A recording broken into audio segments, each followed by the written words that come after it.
want to ask the most cheeky question ever. Where did you end up for the Mr. Olympia?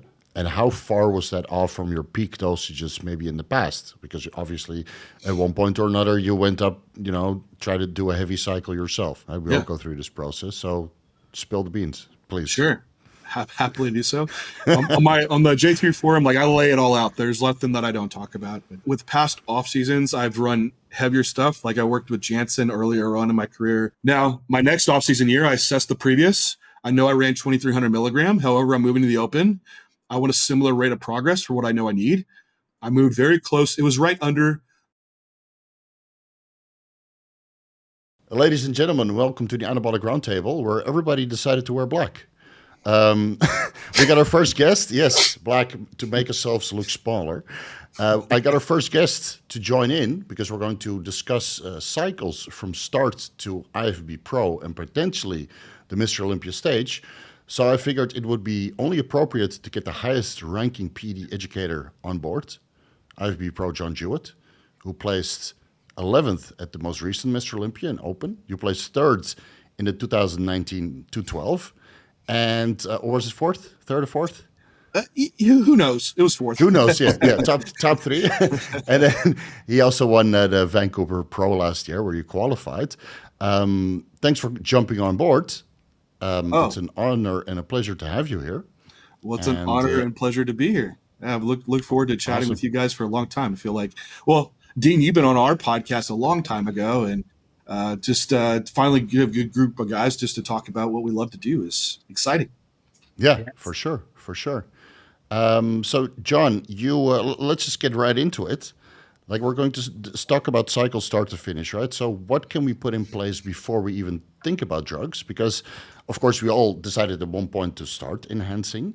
Hindsight is 2020. So I was drug-free for 11 years. I think, Kurt, you were drug-free for about 500 years. Yeah, 498. 498. I was 39. And Dean, you were natural for quite a bit of time as well, right? Yeah, I think up until age 24. So it was 5-6 years. Okay, so what about you, John? Please take it away, because you're the most knowledgeable when it comes to this stuff. Yeah, gosh, I feel like it dates me as just being a long-term drug user, but I didn't start my intentional first cycle till I was about a year out from my first bodybuilding show. So this was I was 25 years old. However, I'd started some TRT prior to that. But the reason I say intentionally is because I came up in the era when there was the designer steroid, or it was called Prohormone on the market, right? So you could go into GNC, you could go into a supplement store and buy these Prohormones. And being young and kind of naive, I just thought, well, yeah, these things convert to this hormone. This isn't a steroid because you can buy it in the store. So I definitely had some exposure, probably in this 19 to early 20 area of these different compounds, which, gosh, what were they? Being naive and stupid, not a lot to know there. However, I do know probably my first one was one called Torque. That was here, local company that was being created, and it absolutely was Superdrol. So my first exposure was Superdrol. And that's terrible, dude. How were your liver enzymes? Did you ever check those, or did you feel toxic? Or you don't know, right? I don't think anyone did back then. The blood work thing's newer. Yeah. So I was young, right? So it's as cheap as you can do it. I don't know. I mean, my body weight shot up 20 pounds in 5 weeks. My bench press went up 50 pounds, and it was amazing. And then I lost 50 pounds of strength and dropped right back down to where I was previously.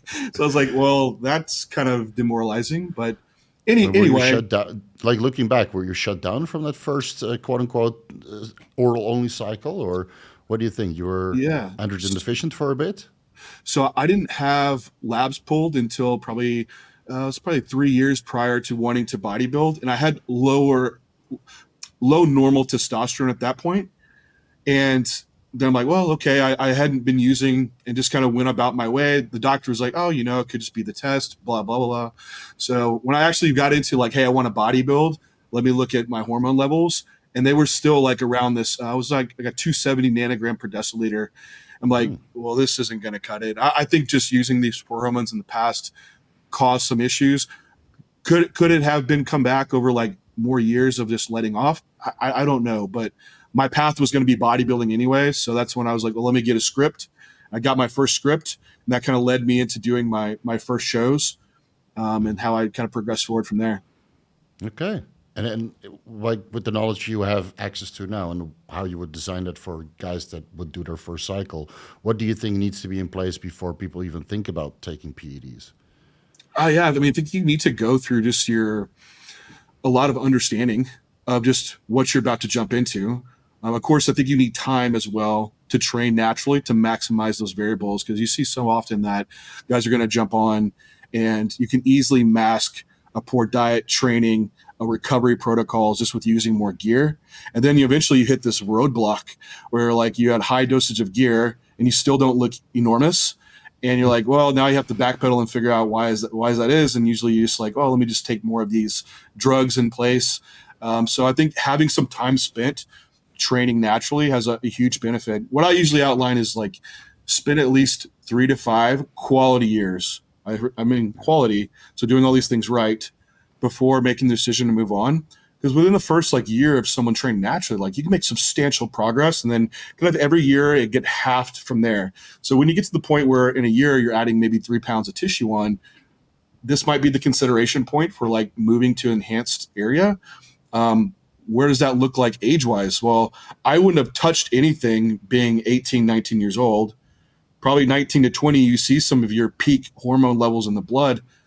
Maximize those, like absolutely. And even at that age, I didn't have the awareness of what to do with training and nutrition and even my recovery aspect. Even for males, we don't see like full brain development till you're around 25 years old. So there's an aspect of like, do you really want to expose yourself to like neurotoxicity and the neurodegeneration potential around steroids when you haven't even reached your full brain development yet? Also, just the maturation side, right? Like being in my early 20s, like probably wasn't the best decision of what I wanted to do, even long-term career-wise. So I would say, hey, first exposures, you might consider getting out of college, being in this kind of like 23-year-old era. Then you have the potential of like how long exposure-wise to reach a pro ranks. If that's your goal, 10, 15 years of exposure could take you up to the pro level. And that's being, at 35, where we see a lot of guys are peaking in their prime. Starting to peak, right. I think this timeline kind of makes a lot of sense. Now, I know that doesn't fit for everyone because you have guys getting into it later. So that kind of changes the dynamic there. But I think giving yourself some time to train naturally, maximize what you already have would be essential. From there, I think, guys, would be just a questionnaire that you need to go through of PED preparedness to say, like, what is the need of your division? This probably caters more to like the female population. There's a lot you can do before you jump into gear if you're competing on bikini, or we have our new fit model division that just came out yesterday, right? Oh no. More time spent in the benches before open bodybuilding starts. Yeah. So like, these are questions that I would have in mind if I was my younger self of like, have you spent time maximizing all your variables? Like, do you understand the short-term and long-term risk of using PEDs? Do you have some basic understanding of endocrinology and the compound risks? Do you have access to quality products? Are you shopping at GNC for your Prohormones? Are you getting them from the steroid dealer corner, or can you access farm grade? Do you know like the supplementation that you'd even need in place to protect yourself, and how to handle like an estrogen issue or a DHT issue or whatever it may be if that was to pop up? Like, can you afford this without having limitations? I think all these questions would be at least some starting points to consider before you even move into that area. Now, guys, so what you're basically saying is there needs to be some sort of entry exam before you start PEDs, where you have like 4 to 5 years, about the same time as a proper education, where you graduate from your natty status, and then based on your performance during your natty career, you might go into the next phase of performance enhancing, and that might be under guidance of a coach, or I think that's a good way. But like the way you said it, like there needs to be multiple steps in place before you even consider this kind of stuff. I think there would be some sort of entry exam, and I think a lot of people would fail on their first try, where they would say, hey, maybe you need another year in the benches before you can go to the next level. Dean, what do you think? Yeah, no, I agree. I mean, I think even to build on like John, we have the old school mythology of like the 3, 4, 5 strength methods of being able to like bench 3 plates, squat 4, deadlift 5 to sort of reach that natural strength plateau, I guess. Like most guys will never really push themselves to the limit of reaching strength plateaus before taking the leap to being enhanced, let alone like the hormone situation of, assessing where your hormones are naturally. I think, guys jump the gun without reaching a plateau when these compounds really build upon that, central nervous system strength aspect. Yeah. Kurt. Yeah, I mean, I agree with everything both of them said. I waited longer. I didn't really need drugs. I was kind of against them for a long time. And I waited until basically my body started going the other direction. When I tried to lose fat, muscle would come off. And when I tried to gain muscle, fat would come on. I was always naturally leaner. So it wasn't, I could see it in my body that was just changing. I went and got lab work done. My test was like in the low 4s. So I went on TRT. And then I was on TRT for like very short period of time before I did my first cycle. Yeah. Do you think TRT is a good entry into steroids? I was 39, so for me, so for a younger guy, big difference. I think TRT for most guys is a misused term. If you're in your 20s, most likely you don't need TRT. Like fix the lifestyle stuff, unless you actually have hypogonadism. And if you do, why? Is it primary or secondary? I think that's my problem with the online medicine stuff nowadays, is that clinics are just prescribing stuff without actually thinking of what's wrong. Why would a 25-year-old be hypogonadal? Well, a lot of the clinics are glorified steroid dealers, and not a lot of clinics like the one we work with, Merrick Health, that one actually goes into the situation and tries to optimize the testosterone levels with sleep and healthy lifestyle and all these little things first before any kind of script needs to be taken place. And I know from the former doctor that used to work there, Dr. Adam Hotchkiss, and a couple of the current doctors that work there, is that they really assess the situation and see, well, many of the guys that think that they're androgen deficient were similar to John, where they experimented with Serums or Prohormones or something along those lines, and they shut themselves down, and they never gave themselves adequate time to kind of recover from that. And now, since all these TikTok influencers want to stay in shape 24/7, the fat intake is low and the sleep quality isn't so good. So how high can your testosterone levels come back? I think every natural should go through a period where they just, disregarding of how they look, they try to get their hormone levels as high as possible with, high food intake. And if that means you get a little bit fatter, so be it. But if you sleep better because of that, I think if you learn your basal hormonal state and try to optimize that, I think you can learn a lot about your body and actually take your physique quite far. I mean, will you look like a pro bodybuilder? Unless you're genetically inclined. We can name a couple guys that look phenomenal without PEDs, but those are the exceptions, not the norm. So I think if you're a natural guy and you're really passionate about bodybuilding, I mean, at least try to dial in your nutrition, training, supplementation. And for nutrition, it's very simple. You eat the foods that you can digest, moderate protein, high carbs, and moderate fat during the off season, reasonably high protein, moderate carbs, and maybe lower fat during the cutting phase. And that seems to work well for most people. Carb cycling as needed based on activity levels. Supplementation is basically what you need to supplement what you can't get from your diet, and then maybe creatine monohydrate on top of that. And the rest is just extra fluff that maybe contributes 1 or 2%. I mean, let's be honest. And then, the training, most people do well with a 3 to 5 day split. And that kind of depends on your development. So if you have a lot of development that needs to take place, you do a push-pull legs, a B routine, something like that. And then maybe later on you can split it up into a 4-day split or 5-day split. And then it kind of depends on, how you develop from that, because some body parts will develop faster than other body parts. Again, a coach who understands natural bodybuilding would go a very long way. And I think now with there being a good amount of natural coaches that are specialized in natural athletes, you spend the $300, $500 for a good coach to learn it faster. And then you basically graduate yourself to your first cycle, which again, I think 1 ampule of testosterone per week, it's probably a great starting point. It's already double the reference range for most guys, or 1.5 times the reference range. And that 500 test cycle with the Anabolic kickstart that the steroid forms perpetuated, no, No. Yeah, you do that for 12 weeks, then you do a PCT, and it's only 12 weeks for some reason. I don't know why, but Yeah. Time on is time off, right? It's a And great way to make sure you start lose your gains. make sure you start 2 weeks after your last shot, regardless of what you took. Yeah. And then let the nandrolone just stay active while your SCG is working. So discussing the first cycle, maybe we can start there. What do you think about the duration, compound selection, things to avoid, things to look for? Just purely from a drug perspective, we're going to assume that the athlete graduated from their natural stuff, right? So they're financially secure, they did blood work a couple times, their nutrition training, et cetera, is all in place. What would be a good place to start? John, take it away. sure, yeah. Just a second, one last thing that you said, Steve, is that to this day, still my greatest focus in learning is training. That's where I spend most of my time on the day, thinking how can I improve my execution throughout every set, even while I'm in the gym. It's not spend learning all about drugs all day. Most of us love it, and we go way beyond what you'd ever probably need to know. But at this level, like if you get us together with like other high level pros, it's talking about training, because that's still your greatest tool to drive this process forward. So if you like invest time in anything, like spend more in training, because even at this level, like I'm still learning and improving. So someone that's earlier on, I used to coach people and not have a weight training included, just do like nutrition and the supplementation.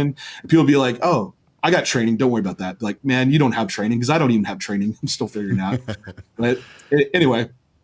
I think it also evolves. Like I think the intensity and knowing when to back off and when to really go for it, I think you need longer than 5 years, honestly, because I really started piecing together after 15 years of training, where you really, know how to contract properly and stay in that, ideal range of motion. And some exercises, it's more range of motion than others. So you have this little library of how to perform each exercise to the perfect capacity. And that might be more cumbersome than learning about steroids, because every exercise is so different, and you have to work with your biomechanics. And like you could do a crash course on steroids maybe in a week, but when you train legs twice per week, I mean, how many workouts do you really need to piece it together? It might take several years. No, absolutely. Back to your original question, though, Steve, like starting points, I would still be a testosterone first kind of guy and not be a SARM goblin or anything of this such. I think starting dosage wise, along lines that we all have spoken to, I think a great paper to look at is like that Bazin paper of 2001, I think it was, where you have varying graded dosages of testosterone. Again, I get some ideas of what really moves the needle into supraphysiological territory.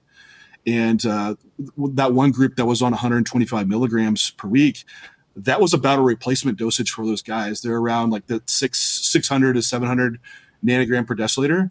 But when they jump to 300 megs of test per week, they go supraphysiological, which was around this. It was over 1200 nanogram per deciliter. I don't remember it exactly, but that's the point of superphys, right? So if you're looking at this range, like 125 to 300 for some individuals, that's going to move the needle a lot. So what I would want in my first cycle would be moving beyond my natural levels, for one, or pretty close to it, because you don't want to be under, because that's just not beneficial at all. So I think starting even at 200 milligram testosterone per week would be reasonable, and then to assess where that moves you if you have some natural lab work in place. And why I say low is milk the most from the least. And it also gives the opportunity to learn how to manage if there was a side effect to come about, but it'd be a less likely issue to have a side effect come about versus starting at 300-400 milligram of testosterone. For you, as genetically weak individual, that takes you way beyond, and now you have to deal with, oh man, now I have like estrogen issues, my gyno's filling up, or something along these lines, and you're having to backpedal and figure it out. And as a first-time user, I don't think you want that complication. You want something pretty close to like physiological levels to where you can manage estradiol and DHT very reasonably. And so I think something at 200 mg per week of testosterone would be very suitable to do so, and very low risk. In that same study, like some of the guys that were running 600 milligram testosterone per week, over 20 weeks, you see a little HDL lowering, a little hematocrit rising, but for the most part, it's fairly benign for that duration of time. So I think this gives you a lot of ground as a start point just to keep driving that up and make a lot of progress. And I don't think you actually need a set timeline per se. I think your timeline is probably more depictive of what's going to be your limitation factor when you're bulking. I think some guys are going to run into like getting too fat too quick, or digestive issues, getting, appetite smashed, or they're just smashed from training and they need to then scale back and deload or do some type of fat loss phase. And that would detect like moving the dosage back down to a maintenance. But if you're at tier like this 200 milligram, you wouldn't need to do that. But I think that's kind of the start of a framework of where I would go from there. Would you guys agree on that dosing, or would you change something about it? I think that's reasonable. I mean, you're basically doubling your serum levels for most people, Can I touch on 2 points that I think get misunderstood? So when we're looking at blood work from a medical point of view, hemoglobin and hematocrit are not the biggest deal, right? A lot of doctors, and they learn this stuff. I don't know if they just forgot it or they're just doing it to protect their own ass. Those aren't the concerning things when they go up a little bit. What we look at is platelet count. So if you need to see a phlebotomist to get blood, it's when your platelet count is elevated, because that's what's going to cause the clotting issues, not a rise in hemoglobin or hematocrit, right? You don't obviously want them super high, but they in and of themselves are not the risk that we're looking at. So we don't obsess about, that's kind of a benefit of using steroids, right? Prevents anemia. If you give blood every time your hematocrit or hemoglobin goes slightly above the range, you can become anemic. It doesn't make any sense. Dump so much iron. I just look at platelet count. Platelet count's in the middle of the range. You're generally fine. Right. The other thing is to define physiological versus supraphysiological. And I think this gets lost on the internet. So what we're taught in school, and people can ask you for references, and unfortunately, unless you want to buy an endocrinology textbook, I don't have there's not necessarily studies that show all this stuff. Some information you just have to understand, you just take from people that are more educated than you, and you just accept it. What we're defining supraphysiological is generally at 300 milligrams. And the reason being is that in the average person, that'll get your serum level over 1,400 nanograms per deciliter every day, as an average is a low. In order to cause muscle growth through the 3 anabolic pathways from drugs, from testosterone alone, this does not include other anabolics, you need to be above 1,400. That if it drops below that, you're not anabolic. So what we see for the average person, there are people that might get above 1,400 on 200 milligrams. So I think with physiological, right? So I think people get too obsessed about the numbers. Like, well, we produce 11 milligrams of testosterone a day, and if you add that out, 100 milligrams is TRT. That might be fine for TRT. For some people, it might also be inadequate. I wasn't ever taught to use 100 milligrams for TRT. But we generally look at under 250 is considered physiological, even if the dose is more than you would naturally produce, because on the average person, it's not going to get you on an average above 1,400 nanograms. So that's kind of what we're looking at. And that's how you define those terms. It's not that just because it's more than you would produce, that it's all of a sudden this magical amount of steroids. Very few guys are going to grow a significant amount of mass on 200 milligrams a test. Most of that mass is probably because they were under eating incorrectly, not training correctly, not sleeping well, right? There were other things going on. So wait. That, are you saying guys on 200 milligrams a week are using TRT as a crutch to compensate? Yeah, of course, for bad lifestyle stuff. Totally. I honestly, I call placebo balling when guys are growing. They're like, I took 100 milligrams of this and I blew up. Well, that's because all of a sudden you decided that you weren't going to drink, you're going to get better sleep, you're going to start eating better. It was those factors more than. Yes, you fixed your hormone profile, so there's some effect there. But again, you're not leveraging anabolics to the extent that the anabolic is driving the growth per se. Yeah, I agree. I think on a primed natural athlete that's been grinding for 5 years in the gym, 100 milligrams to 200 is not going to move the needle much. Maybe 200. But obviously, right, if their testosterone levels are high and they're basically pushing against their natural potential, they might need a little bit more, unless they're pushing against their natural potential with a natural testosterone level of 400. Then I don't mind bringing that up to 800 to 1,000 nanograms per deciliter, right, to kind of assess response. But since it will take for most esters about 4 weeks for serum levels to peak, at 4 weeks you can do your blood work and kind of assess, and then obviously you would probably have 3 months of progress in you, and then make a dose adjustment. So you would start maybe between 200 to 300 milligrams, and then based on your progress, you would slowly ramp that up, and then maybe a liver-rich aromatase inhibitor or some sort of DHT derivative to kind of keep estrogen in range, or getting your body fat levels down. God forbid. And I just can I just touch on the TRT dosing too, the way that I was taught, and so. general practitioners, wellness doctors, urologists are probably not taught the same stuff. What we're taught within standard of care is, let's say Dean comes to me and he's hypogonadal. Most guys are afraid of needles, right? Let's say you're 40 years old, you've never injected anything. It's weird. Your wife is strange, is not super into you injecting needles. You give the guy 100 milligrams. Most likely he's not going to feel a whole lot, and he's not going to want to continue, right? He's going to be like, this is for the birds. Like, this hurts, there's a lump now. I don't really feel a whole lot different than I did before. The primary reason is, one, you give them, depending on the way the test is made, either give them the 200 or the 250. They feel amazing right away. You can always back down if you need to, if the blood markers change or there's something wrong or there's side effects. But that way, at least you have patient compliance, right? When you give them the proper dose immediately, you can always shift it. If you give them a low dose, you're generally not going to work it up. Most doctors don't increase doses. The other reason that people seem to miss is that from a measurement point of view, we are all educated. We know how to measure things. I could tell, John knows the difference. He knows how to calculate, to measure GH and peptides and all these things. The average person can't do math, right? They did a study with McDonald's and they asked people about the quarter pounder, and people didn't understand what size a quarter pounder was. So you're going to tell a guy to dilute something with a weird amount and measure to that, like, they're going to get it wrong. So generally drugs are given in the dose that they come, right? Testosterone comes in 200 or 250 milligrams per ml. You give them a 1 ml syringe. You say, fill the syringe, inject it once a week. It doesn't mean Serum, right? It doesn't mean it's best practice. It's just simple. You don't give someone amoxicillin and say, it's a 500 milligram pill, but what I want you to do is cut it in thirds. And I want you to take it every 2.5 days at 9 hours, 9 hours into the day. No one's going to do that right. You give, Serum is a perfect example. If you're over 140 pounds, you take the bottle. They don't have people diluting it with 1.8 mLs of water and pulling 3 units and doing it at this time. It leads to disaster. No one does it right. Well, that's what the bodybuilders do. We try to reinvent the wheel, which is fun. When unfortunately you're not going to outsmart Merck or Pfizer. Yeah, it's not going to happen. Yeah, Dean, what do you think about first cycle practices? Yeah, I'm relatively in agreement. Although I think having that hormone baseline as a natural gives you a stepping point to build from. So obviously we're taking the assumption here that we've got a natural athlete whose total testosterone level, say, is 25 nanomole per liter, or whatever, 800 to 900 nanogram per deciliter. Yeah, if you give them 125 test, it's going to probably yield the same serum level.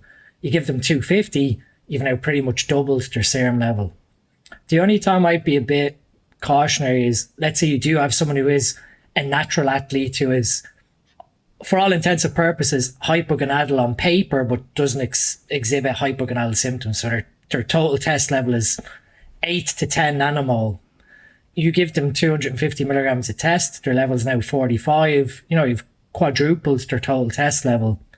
Yeah, that's probably going to see a brilliant effect to that level, but you've now quadrupled total testosterone that could bring side effects, unwanted metabolic outcomes like estrogen, DHT. So I guess you have to look at where your natural level is to start and then adjust from there. I mean, we had this discussion. I brought this point up at the conference last week of if we're going to start picking medical dosages to give athletes like the enhanced games, all right, let's just start giving 600 milligrams based on Bayesian study. Mm-hmm. We have to tailor to that person's biochemistry what their total level is, and then adjust the dose from there. That's my personal take on it. And you're going to end up somewhere between 200 to 300 milligrams anyway to take someone's level double or triple their natural level if they are, in that mid-20s. But for someone who's a little lower, going too high too quick to start, like John said, you want to milk the absolute most from the least dose. Yeah.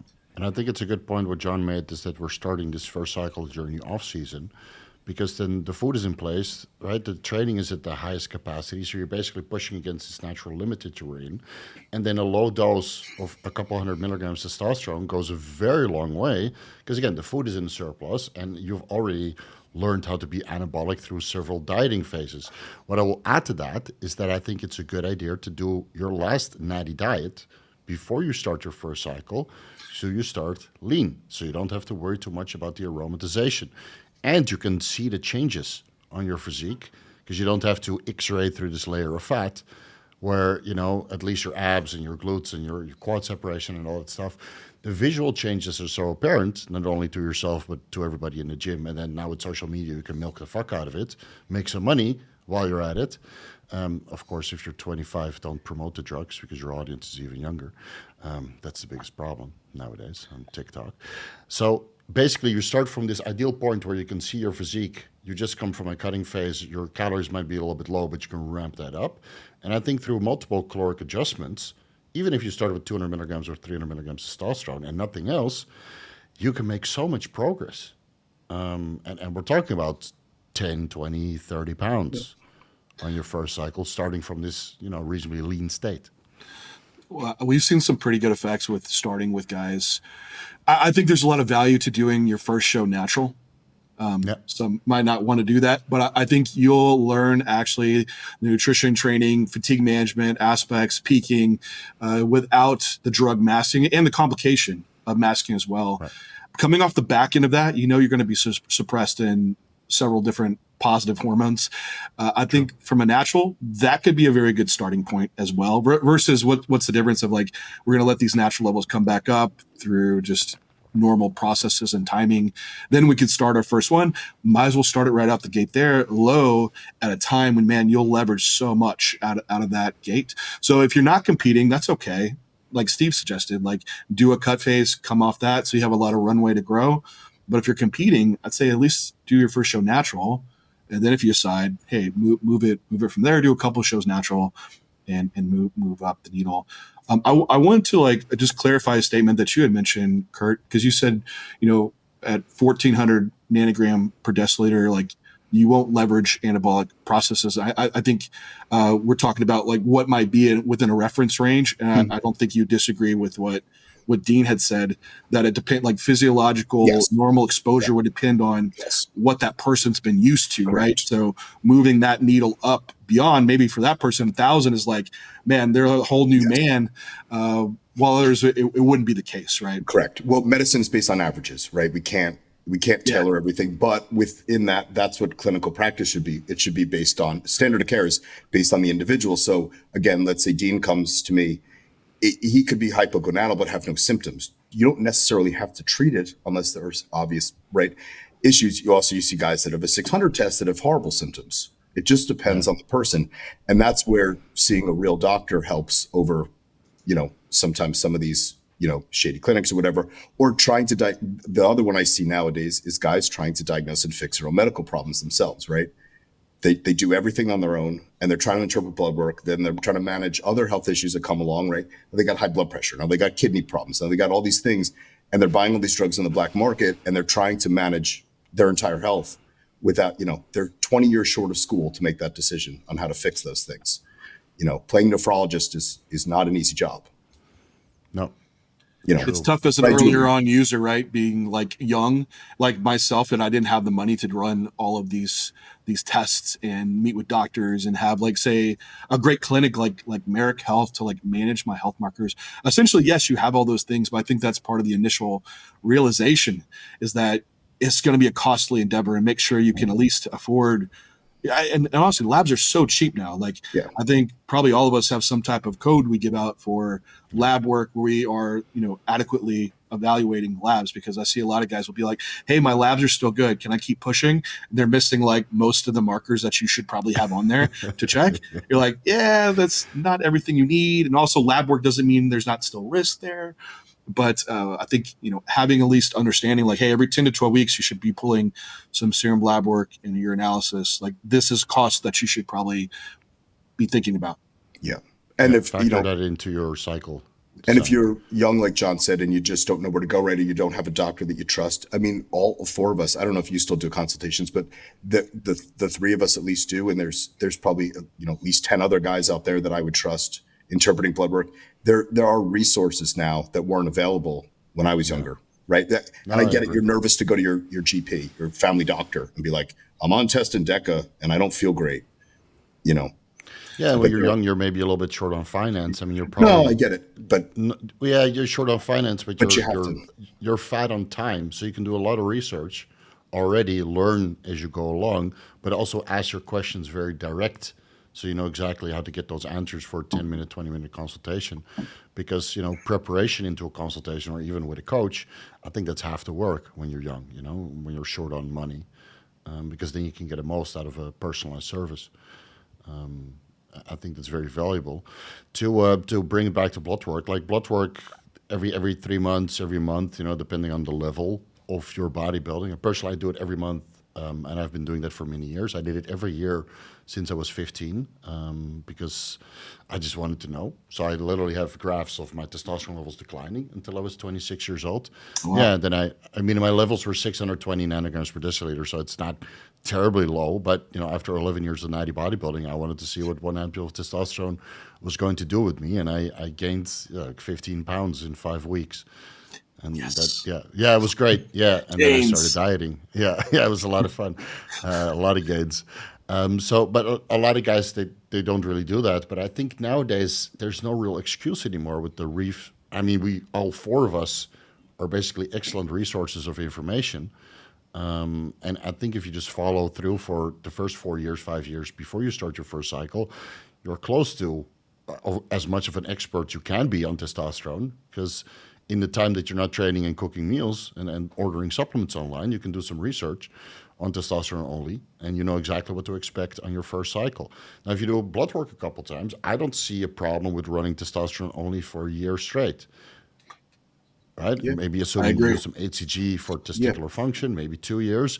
But there will come a point in time where Pandora's box is now appealing, and then what we're going to add. Yeah. Wait, if I had a time machine, I would add growth hormone. But Kurt, I was just going to back up to just what John said about Dean's comment. So what we find in natural individuals, and it probably carries over to drug enhanced, when we're talking about what amount gets you over a certain serum level with your own biochemistry, what we found, the best responders, the most naturally muscular people don't necessarily have the highest serum testosterone levels. Yep. They have the highest level of androgen receptors. So their AR density is naturally much higher than someone who's not going to respond, right? And we see that even in guys that use drugs, right? I'm sure we've all worked with people who have, you push the limits of the gear up a little bit and nothing really occurs, right? That's generally an AR issue, or some other polymorphism or other gene, but it's not so much the serum. But we can't measure, I can't necessarily measure someone's androgen receptor density. That, you know, it's not like a practical test you're doing on people all the time. So we go by serum level. But yeah, you're right. It does just depends. It's an individual thing, not so much, you know. I think when you start this first cycle, you absolutely should be seeing on a week-to-week basis the ability to increase load reps every single session, nearly across every single exercise. I think if you're not seeing that, then likely your dosing could be inadequate, or you still just really suck at programming your training and doing those things. So I think whether your increased dosage, it should always be that questioning process and assessment. So if the dose is too high, like, hey, do you have all the following check, like adequate sleep, like you have a low stress, nutrition's on point, trainings at adequate volume and effort? Are you in a calorie surplus and gaining weight? Like if you're not gaining weight and you're not eating enough, well, yeah, the gear's probably not going to be taking to full advantage, and you're probably not seeing training performance increase. Now, if you're doing all those things and training performance is still not increasing or slowing down, this might be the assessment point to it is time to increase the dosage. But before that, it's like, hey, what about health risk and markers? Like, are those in check? Yes, or is SEPs like within that risk profile? Okay, now we make the decision, yes, it is time to push up the dosage. And that's kind of where you might fall along the spectrum like Steve's bring up, that I very well think you could run a testosterone-only cycle for a year without having to adjust dosages back down and just have this continued slow escalation, using that assessment along the way, which absolutely I think holding dosages for at least 8 weeks at a time would be very reasonable. For esters to accumulate, you hold that peak dosage for a time, you look at labs, you make your next decision from there. And I do think a 20 to 30% increase, milligram-wise total per week, is very reasonable to keep moving that needle. So this might be 70 milligram increase of testosterone at a time. And of course, that percentage would build upon, so you keep leveraging the same amount of growth as you get more advanced. And by the end of a year of doing this, you very well could end up in that 500 milligram of testosterone point. Yep. You might not, because you can tolerate, you reach this point of where you have to make a decision of, hey, this estrogen issues are becoming problematic. You could go the AI route and build testosterone up that way, or you might need to leverage some other type of compound and build up that way.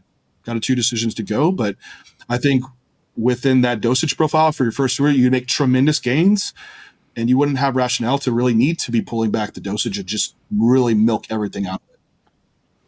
Yeah, I like that you said 500 milligrams after a year. A lot of people are going to be pissed, which is what the Anabolic Roundtable is about. We're here to break hearts. I was supposed to do that in 12 weeks, and then I lose my gains, and then I do PCT. And yeah, exactly. Yeah. Bring that LH and FSH up, and then you end up looking exactly the same as you did at week 0. Dean, anything you would want to contribute? No, I think we've touched on it quite a lot. And, the resounding thing that we keep coming back to is training, is being able to train effectively and efficiently. And I guess we were all lucky. We probably grew up in a period where there was no social media of like confounding biases to training. We all understood like DC, top set, back off set, go in and annihilate yourself, which, yeah, we've discussed now several times that we've probably leveraged anabolics to overcome recovery issues from that type of training. But now we're like falling into the pattern of, single arm cable exercises, of like nailing execution there, where you're losing the focus on load, on tension, on technique. That we're doing high level exercises to sculpt the physique, which is already there, to build a physique that is still under development. So you're basically trying to ride a sports car when you're 6 years old. You need to learn how to ride a bicycle first. And like what we've discussed, about high volume approaches, reps in reserve. Most of us have been training way over, 15 years, that we're now getting to more nuanced ways of staying injury free more than trying to gain muscle tissue specifically.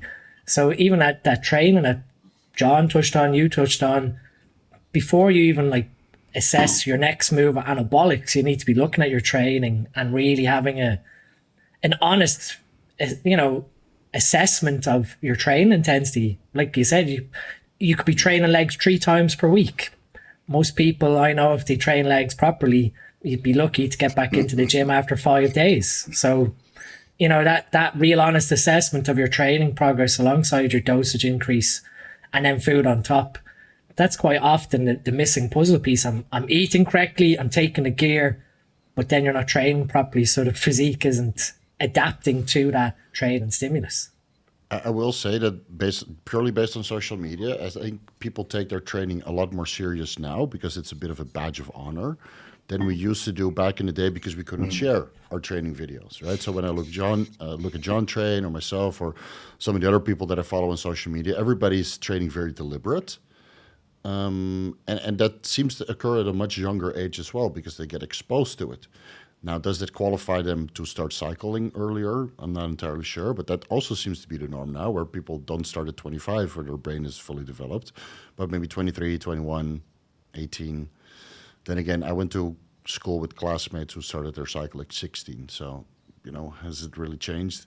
They went into their parents' Dianabol jar that they got from Thailand, by the way. But that's a story for a different subject. So advancing from the first cycle, right? We milk this testosterone only as long as we can. Within that first year, do we see a need to add in something like growth hormone or another anabolic androgenic steroid? Like, what would be some key indicators for yourself or maybe the coach to say, hey, listen, wait a minute, we're leveraging this testosterone, but what about, let's try to figure out what's behind door number 2, maybe turinabol as an oral, or Anavar as an oral, or growth hormone as an injectable would be a suitable option. Because at one point you're going to have to diversify a little bit. Yeah, so I guess I'll answer my thoughts. Yeah, please, John. Please. Yeah, I think it's going back to you all. You have your assessment point of like using your logbook as your diagnostic tool, right? And when this starts to slow down, like what's the process from there? And I do think you could leverage just the anabolic lever for quite a bit. And I think we have to consider the actual feasibility of what's going to be available for someone that maybe not have access to everything and cost wise. Because if I was to go back and I reached this bridge of like kind of this stalemate of 500 milligram, do I leverage more anabolics or do I bring in something like growth hormone? Man, I would be really keen on probably starting growth hormone earlier on. as just the synergy that it creates with being able to partition more towards muscle, limiting fat gain in the off season, during your recovery phases, easier time holding tissue and fullness and dropping body fat with very low risk. I think that's what's the realization to realize is that your anabolics create the most growth, but also at the greatest detriment to your health. Yep. So if you're able to mitigate that to a degree and work on synergies, it would be much in your favor for a long term of doing this. Like we mentioned, this could be 10, 15 years down the road when you're finally reaching like your all-time peaks in competitiveness. So earlier on growth hormone utilization would be probably a first lever to pull, but the reality is that some people might not be able to have access to this, or I with the affording thing, it's growth hormone is more affordable than it's ever been. Yeah. However, you have to be able to access that affordability, right? So you might be getting some UG growth hormone that's just total junk, even though you're not paying a lot of money for it. But I think that would be an initial like starting point. Some with like 2 to 3 IUs of growth hormone versus going up beyond 500 milligram. Would y'all utilize growth hormone first, or would you keep pushing the anabolic lever? I would, if I had a time machine, I would put growth hormone, for which I actually did on my second cycle. I put growth hormone in because that was the time of IGF-1 or Kickotropin becoming available in the GH15 form. That's around the time I did my first cycle, so I stocked up heavily during that time, and it was pretty affordable. Got a good result. Got another growth spurt out of it. But I think everybody's different. But like you said, growth hormone is very available now, and if you have a good coach with a good hookup, again, that's worth paying for. To have a guy that not only guides you regarding your PED usage, but also maybe is able to point you in the right direction or where to acquire high quality pharmaceuticals. Now, we can all agree that starting at 25 is probably ideal, but if you're younger, would a growth hormone secretagogue be more suitable than the real growth hormone? Again, we're threading a little bit in the gray area now, because I think we all feel the same about growth hormone secretagogues. But would it be an option for a younger, let's say you're super serious, right? You've been bodybuilding since 15 to 20 years old, and your growth hormone output could still be leveraged by a growth hormone secretagogue. Would it be an option, or are we putting these guys, or how old would we recommend? How old are we talking here? 20? 21? I mean, realistically, you're probably making, about 3 milligrams a day anyway, growth hormone. Is MK677 going to make a difference there? Probably not. Might make you hungry. Yeah, that's true. That's the only problem with the growth hormone is that I do agree. I think it has more value than anything else. I'd even put on par with testosterone. I think the problem is when a guy's super young, how much do they need to actually leverage it, where they're just not turning the pituitary off to either match it or get less. Right. Right. Because we know that you're not going to get a ton of growth out of something like 3 IUs, GH. And it becomes an affordability, like you said. I would rather guys use GH long term. It's not something that's used like I'm not of the school of thought where it's like a cycled thing. Like we go on GH, you're pretty much on GH. Yeah. Like I have no intention of ever stopping using growth hormone at this point. So that would be the issue. You realize the benefits, especially at a little bit more higher dosages. Why would you stop? Besides financial reasons, but hopefully by that time you got your financial situation in order for you to afford a good amount of growth hormone. And again, a higher dose of growth hormone, it's been well studied. It needs to be a little bit safer than high dose steroids. And if that allows you to keep your steroid dosage moderate, which again, like John said, is going to skew your blood work parameters the most and cause heart enlargement and all that stuff, I think that's a more suitable route. So you have 2 compounds that you could probably run for the first 3 years, which makes it very unexciting. But honestly, if I had a time machine, that's what I would do. The first 3 years, I would just use Test and GH. That's it. That's all I use now. Yeah. And that might all be I ever use again. You had a great point, Steve, because I get the question too, like, where do you access this cheap growth hormone, John? It's like, well, I don't like, yeah, let me just give this out willy-nilly, right? But I think you have a good point, Steve, is like, well, how would you? And I was like, well, I would find a reputable coach and make friends with the gym that's in town with all the big guys that train there, and then have my coach. And through that, people will help each other out. So I think that's your route to kind of finding potential access to these things. And that might be a good way to go.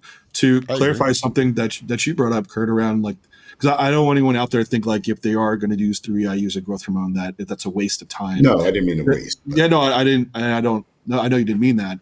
I think you're right. The aspects of growing probably come directly with higher dosing of growth hormone, but I would say the leveraging of the ability to not gain body fat or a limited state could come from that lower dosage if, right, it is going beyond what your natural limitations were. And so that I think it's indirectly your ability to drive food and partition it towards all these growth processes is where that benefit comes from even lower dosaging. To the point as well of being with Steve is that if you are using testosterone and you're young, that might have already in turn leveraged a lot of the increases of GH and IGF-1 just through testosterone working. Yeah. Where you might not see that huge advantage if you're just replacing that high amount already for the same amount of growth hormone you're taking. So to that degree, like if you are happening to be using younger, potentially growth hormone would not be your best route. I would bring this up because I don't know, I've heard the question a lot. We know like systemic IGF-1, it's not the best measure of actual response to what we really want is localized IGF-1. However, we don't really have a means to testing localized IGF-1 feasibly. However, even in Kurt, maybe you can bring this up, is that even with growth hormone deficiency in children and looking at growth, they still use systemic IGF-1 to a degree to see some type of response. And potentially there's a correlation if you're getting peripheral conversion. Hopefully there is some localized conversion as well occurring. That you could test, hey, just like you did your natural testosterone level, you have your natural IGF-1 level. To get an idea if you're utilizing growth hormone is moving you up beyond what that natural level was versus it being lower. Yeah. I don't know if y'all would agree to that, but I know the limitations around systemic IGF-1 does not really entail like the response that you get from it. Well, with children, we use X-rays, so we'll actually measure bone growth from it. So we're not just looking at the serum IGF. Serum IGF is, like you said, it measures IGF to an extent, but it's systemic. It's not necessarily going to your muscle because most likely it's bound at that point and it can't enter the cell. So, and again, I don't want to go for the estrogen tangent, but that's also the estrogen things that the guys are like, well, my IGF went really high when I let my estrogen ride high. Yeah, because that's bound. So women's physiology dictates that they don't need high IGF. That's why estrogen binds it, because it's protecting them from it. Where men are different. We're supposed to have more, intramuscular IGF. So, Of course, we're not going to administer IGF-1 LR3 or Increlex in our first cycle or within the first couple of years. That's more of an advanced exotic compound where we need maybe some localized site enhancement besides follistatin or some of the sorts, site enhancements, to really leverage our placing. But that's for later on. I think that's not really needed. So if you can get a good IGF-1 response out of it, I'm sure it can be beneficial to kind of track, because again, IGF-1 levels stay elevated for 20 or 32 to 36 hours after growth hormone injections. So that will be similar to checking your total testosterone level. It's an indication of what's going on in your body, but in the end, it's the before and after pictures of what's really showing you where you're going, similar to height velocity in kids. Your before and after pictures of your contours and how you're developing is basically showing you the effectiveness of everything you put in place, and whether that's the training, nutrition, the supplementation, or the drugs, right? Putting everything together. They're basically where the progress is stemming from. Dean, anything you would like to add on when additional compounds are going to be added? I think just budgets to really, trying to convince someone to spend quite a bit of money on pharmaceutical GH or even a generic GH kit versus the cost of like a 10 ml underground vial of Primobolan.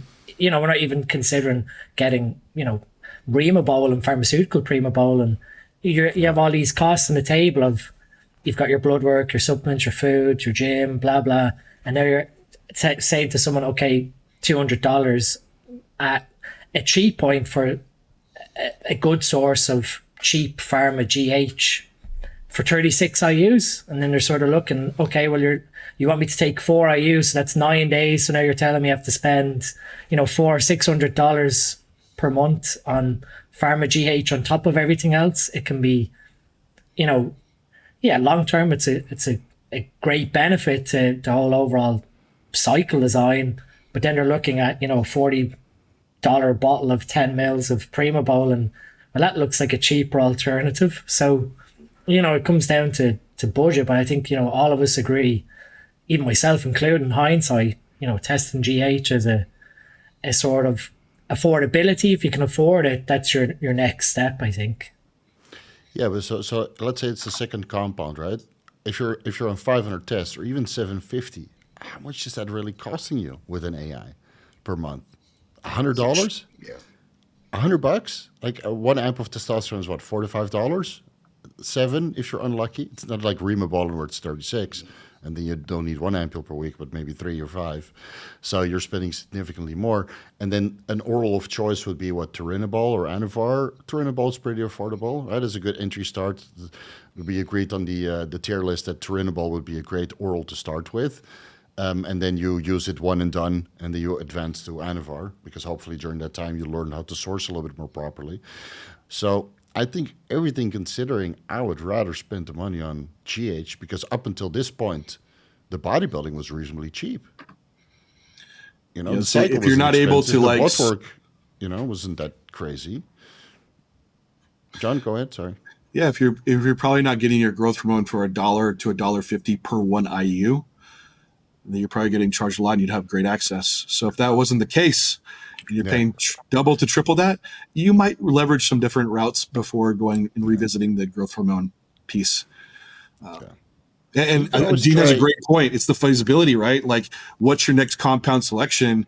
The reality of this in coaching is, like, we can talk all day about what's optimal in paper. Like, probably most would agree, like, Primobolan would be probably my second top steroid to utilize. Absolutely. Like, you can access farm grade Primobolan. Hey, this reduces risk in multiple fronts, from a sterilization standpoint, from like an androgenic side standpoint. But how many people can access that or even afford it? Might be limited. So then you're left with, what other compounds could you be utilizing?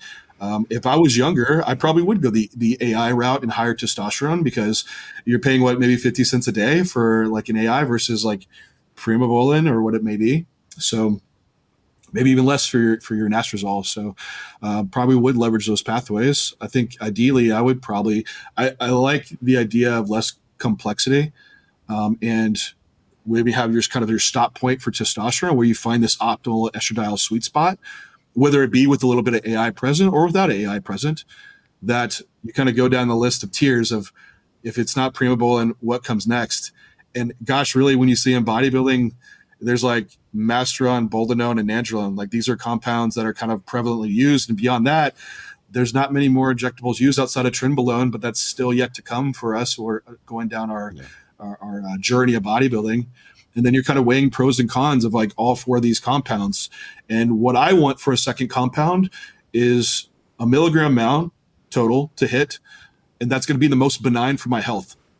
And we see like vast individual variability in what that does. Like, I have people that say Primobolan was terrible in my lipids, or Masteron really hit my hair hard, or Boldenone gave me anxiety and high blood pressure, or Nandrolone just makes my gyno flare up. So which one of these 4 caused you the least benign health effects that you could fill in as a secondary compound? I think that would be the more optimal choice. I can't tell you all day on paper like what optimal would be, or if I think a lot of people think I have some bias of Masteron. Like John just uses Masteron. It's like, well, no, like going down my pro con list, this fits well into me personally. Is that what I want to put on you? Well, no, I think as a beginner, you should probably rotate between all these on a solo basis with testosterone, so you understand which one gets along best for you. And then that might be the one you leverage more along your path. Yeah, I agree. And of course, the only real way of knowing what is going to work for you is by getting your hands dirty. And you could do all the research you want, but the studies that have been performed on Nandrolone regarding heart enlargement have not been performed on Masteron, Primobolan, and Boldenone. And all the kidney studies that have been performed on Boldenone have not been performed on Masteron, Primobolan, and Nandrolone. And the cancer studies, again, on Primo and Masteron have not been performed. Well, Nandrolone maybe to a certain extent, but not on Boldenone. So you can do all the research you want, but the overlap between specific studies, especially this Boldenone and kidney toxicity issue, it's not being duplicated. So you can take that as a decision point, but switching to other compounds doesn't guarantee you that you're safe in that aspect, simply because those studies have never been performed. Now, do we see tremendous kidney issues from Boldenone? Not really. Do we see tremendous heart issues from Nandrolone? Not really, unless health management are not addressed, or health metrics are not addressed in the long term. So I think experimenting with these kinds of compounds when you feel you're ready, maybe under the guidance of a coach, or just doing copious amounts of research on J3 University and SN Education and Kurt's Forum and my YouTube channel. All right, it's all there, so you can do the research you want and then make a decision for yourself.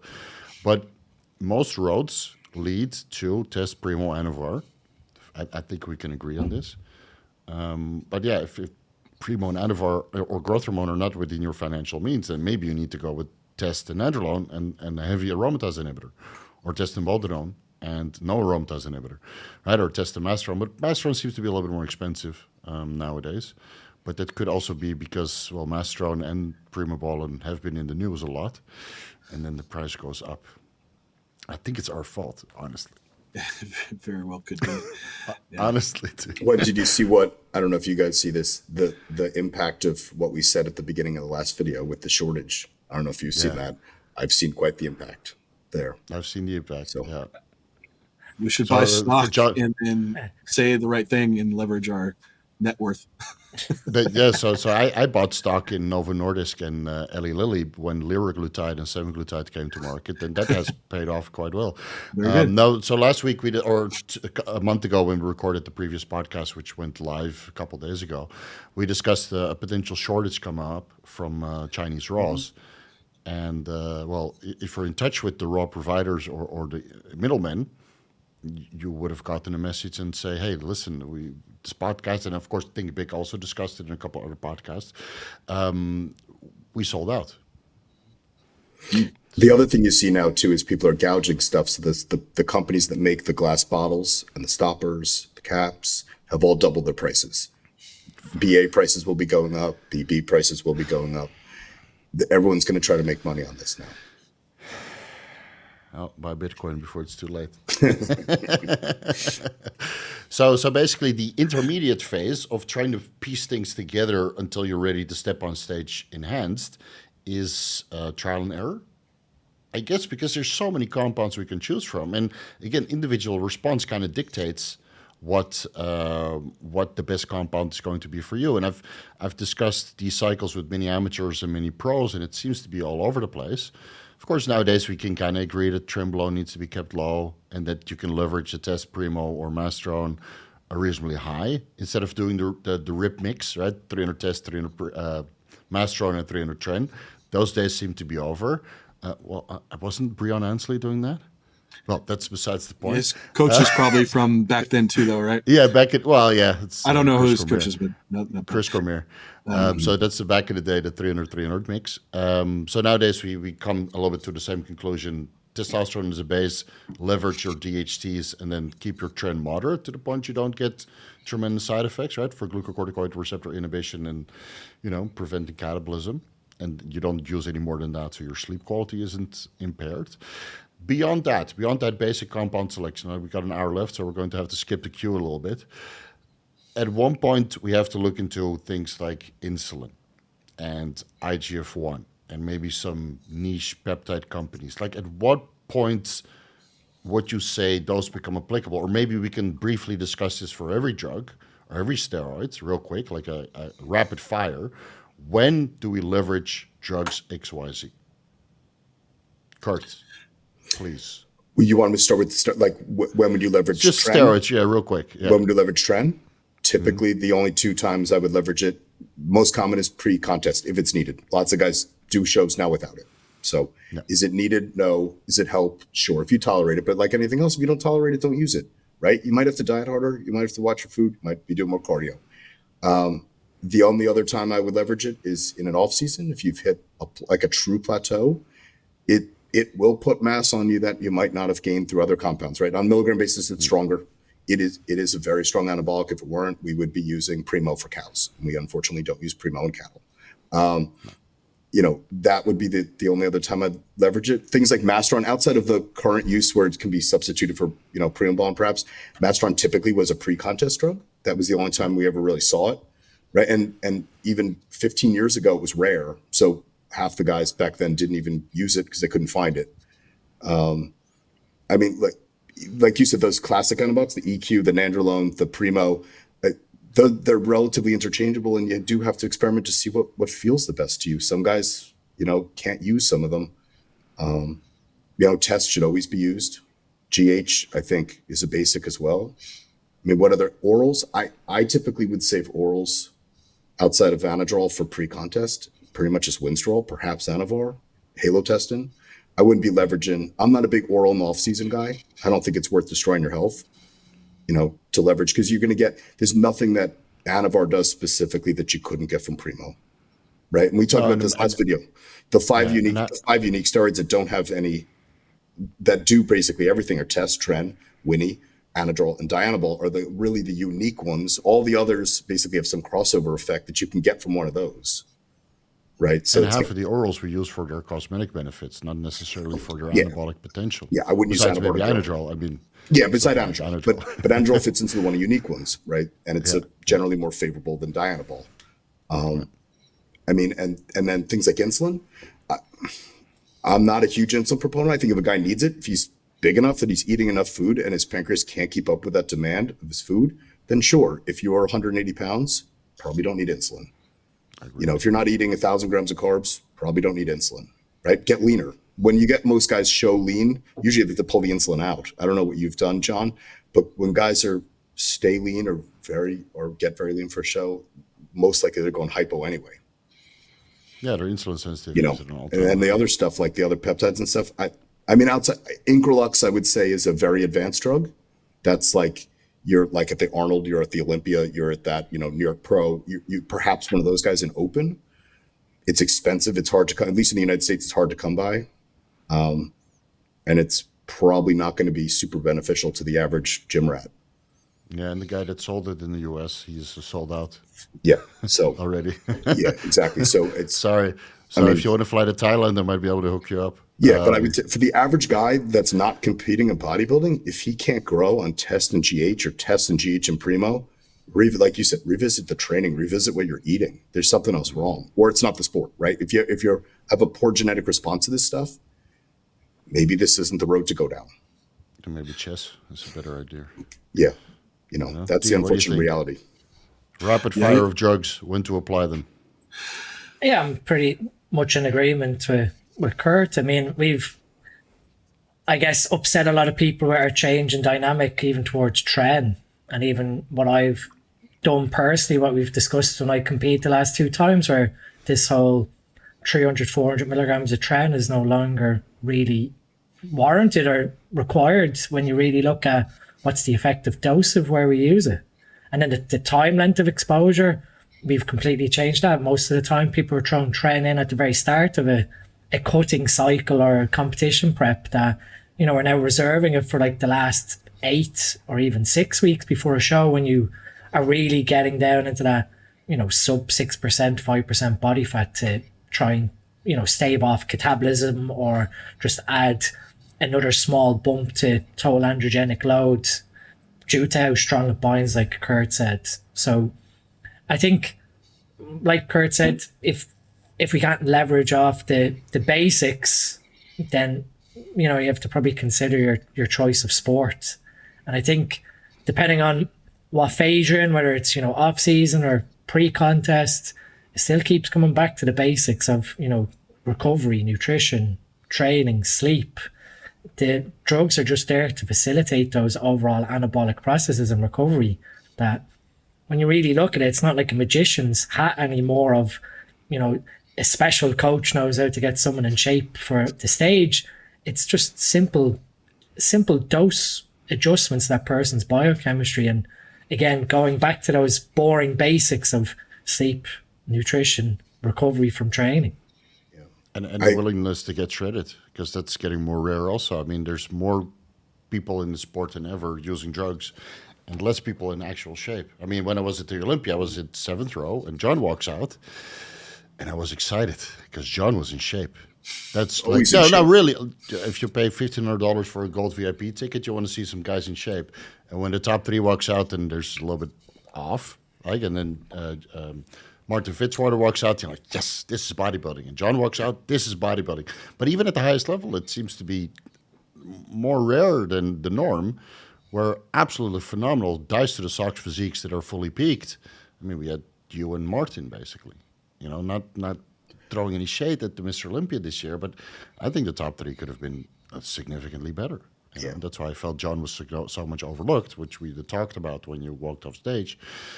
You know, and when you go down the amateur ranks, how many guys are really in shape? You know, we have all the drug education in the world and all the drugs available in the world, but the ability to push to that shredded state, it seems to be more rare nowadays. There's a lot of mental stuff there, yeah, too. As you see, like from a coach's point of view, a lot of people can't push to that place, right? Yeah. You really have to go to a dark place to get in that shape. John, like I've seen John in the off season, John is always in shape. Yeah. Like when I saw Arnold, like you always walk around looking fantastic, you know. But that's also part of it. If you stay in shape year round, it's much easier to peak. True. I think two of the biggest mistakes made for guys not getting in shape is an improper prep timeline and the inability to manage fatigue to actually get down to the body fat level that you actually require. Because a lot of people, what the first issue is, they didn't prep for long enough. The second issue comes into play when they're a few weeks out. They're like, oh shit, I still have like 10 pounds to pull off. And then they push down. However, now that they're at like lower body fat levels, they can't manage that fatigue level and training performance starts dipping down. They end up just becoming kind of this smaller version of themselves and not having the time to pull off the last bit of body fat when it should actually slow down the deficit in those phases. So these are the number two mistakes, and they're still made in high level bodybuilding. And like you said, Steve, it is shocking when you stand amongst open pros at the Olympia and you look, you're like, man, this guy barely has some glute lines in. And it's not just a glute line show anymore, right? You have to weigh out the full physique, right? So, you know, of course, like the top three, absolutely. These are phenomenal physiques. They deserve to be there. But along this way, it's always going back to our point we keep bringing up of like mastering nutrition, training, in the assessment point of improving your process. And I think when you have too much drugs going in, it really murkies your assessment. Especially in contest prep. When I was taught that like at certain time intervals, certain drugs go in. So like 10 weeks out, you put Trin in. 6 weeks out, Winstrol goes in. At 3 weeks out, halotestin goes in. You're like, well, why? And then you're like, oh, because it hardens you up. You're like, is there more to that? So I think where I differ and people have kind of combated this idea is that in contest prep is actually my milligram totals are lower from a steroid perspective. Reason being is I think it's a lot easier to maintain muscle than it is to build it. And so on a percentage wise, I'm maybe 30% less total peak dosing in my contest prep. But this is from someone that knows how to manage that fatigue aspect in training. And where I think these other protocols come in, we're like, no, I use way more drugs on prep, is because you're having to make up for poor training and fatigue management and nutrition with more drugs to uphold that training. So in turn, you wind up using more drugs on prep than you do in the off season. If you're finding yourself doing that, you might want to reinvestigate your training and nutrition approaches, because you might be leaving aspects on the table to retain that tissue. So the other thing around my statement around using less steroid on prep is that there is a different type of steroid being utilized that could potentially drive other processes of being anti-catabolic, like trenbolone, however, more toxic, right? So there's kind of a trade-off here, and your milligram total might go down, but your risk profile might increase slightly. But on this way down to your prep and your fat loss phases, it's still assessment along the way of like, remember, what does a steroid do? And as its basic level, it's to build muscle, retain tissue, simple as that, which indirectly we could look at your logbook. If you're upholding training performance on prep, you should in turn be holding muscle tissue relatively well. And I think that can drive kind of your dosage decisions. So if you're prepping along and training performance is driving down and you don't have the ability to increase recovery capacity through maybe modifying your training volume or increasing sleep and things, then that might be the time where you need to add in some type of compound to drive up the milligram total. And as you get closer to show, you might need something that is faster acting. Trenbolone acetate, but at a low dosage could do. My own Olympia prep, I was hard as nails. Steve confirmed. Yes. I didn't use Trin. For that prep. And I didn't have an oral steroid. Broken hearts left and right. Yeah, and No, you're not no the oral only one steroid. who did a trenbolone free prep this year. Like Roman Fritz last year when Oh he yeah. was he also didn't use tren when he was at the Mr. Olympia stage. So a lot of people again will be having their hearts broken, but when you're truly in shape, you don't need so much of these drugs. Well, And I food's will add coming to up. that. Yeah, I will add to that real quick. The guys that increase their dosages are usually doing that because they're not ending up in shape on stage, right? So they're training too hard, they're maybe too watery, too fat, overcompensating with higher dosages to get this cosmetic change that you would also get by dropping your body fat levels 2% more. Yeah. Because again, in the end, you get great cosmetic effects from something like Winstrol and halotestin at the end, but you probably don't need to leverage those that hard if you're truly in shape. You do have to ask the question of like for the aesthetic effect, because I think this creates some mysticism around all these oral steroids, that each one is a different flavor of Skittle and they're all going to have a different taste and do something different in the body. When in reality, we're still looking at a steroid working on the androgen receptor as its main mechanism of action, primarily for what we want from bodybuilding. So I'd have to ask the question of if you're putting in this oral with this magical way of like, this one's going to thin my skin and make me hard as nails, of how does it do that? And is steroid the greatest tool to create the hard look? And it's either leveraging what it has to be, losing body fat or manipulating water. Those are the only ways you're going to get a harder look. Maybe you get a little fuller muscle pushed against the skin, but I think you can leverage that all through carbohydrates in your diet. So are steroids the best tool to lose body fat? Probably not. Are they the best tool to manipulate water? Well, if you adjust your dosages, you could probably do plenty of that on its own. So where I stand as far as oral usage and prep is, I think, just like how we talked about rotating injectables and finding what gets along best for you, is you're able to do the same thing with these orals that we did mention, like Endeavour, halotestin, Winstrol, and that you maybe try each one for a peak, deeming the need for muscle retention is present, because I think that's where orals shine. Is when you see quick drops in training performance, they're great at bringing up training performance and upholding tissue when you don't have time for your injectables and esters to accumulate like you would farther weeks out from the show. You can add that in. I think that's where you leverage orals. As far as all of a sudden this is going to make me harder, I have the stronger belief that that's not the case. And that still comes down to your timeline and managing body fat. Now, maybe it does leverage some androgen estrogen ratios and you see a little bit of water shift. But man, I've done preps one year where I rotated each oral every time. And the only thing that dictated whether I was conditioned on stage and looked hard was my body fat level. And so I would be more inclined to say, hey, rotate through these and see if you maybe notice some effect like that. But it'd be more so based on the decision process of assessing when you're seeing training performance decline. And just know that you don't have to use an oral either.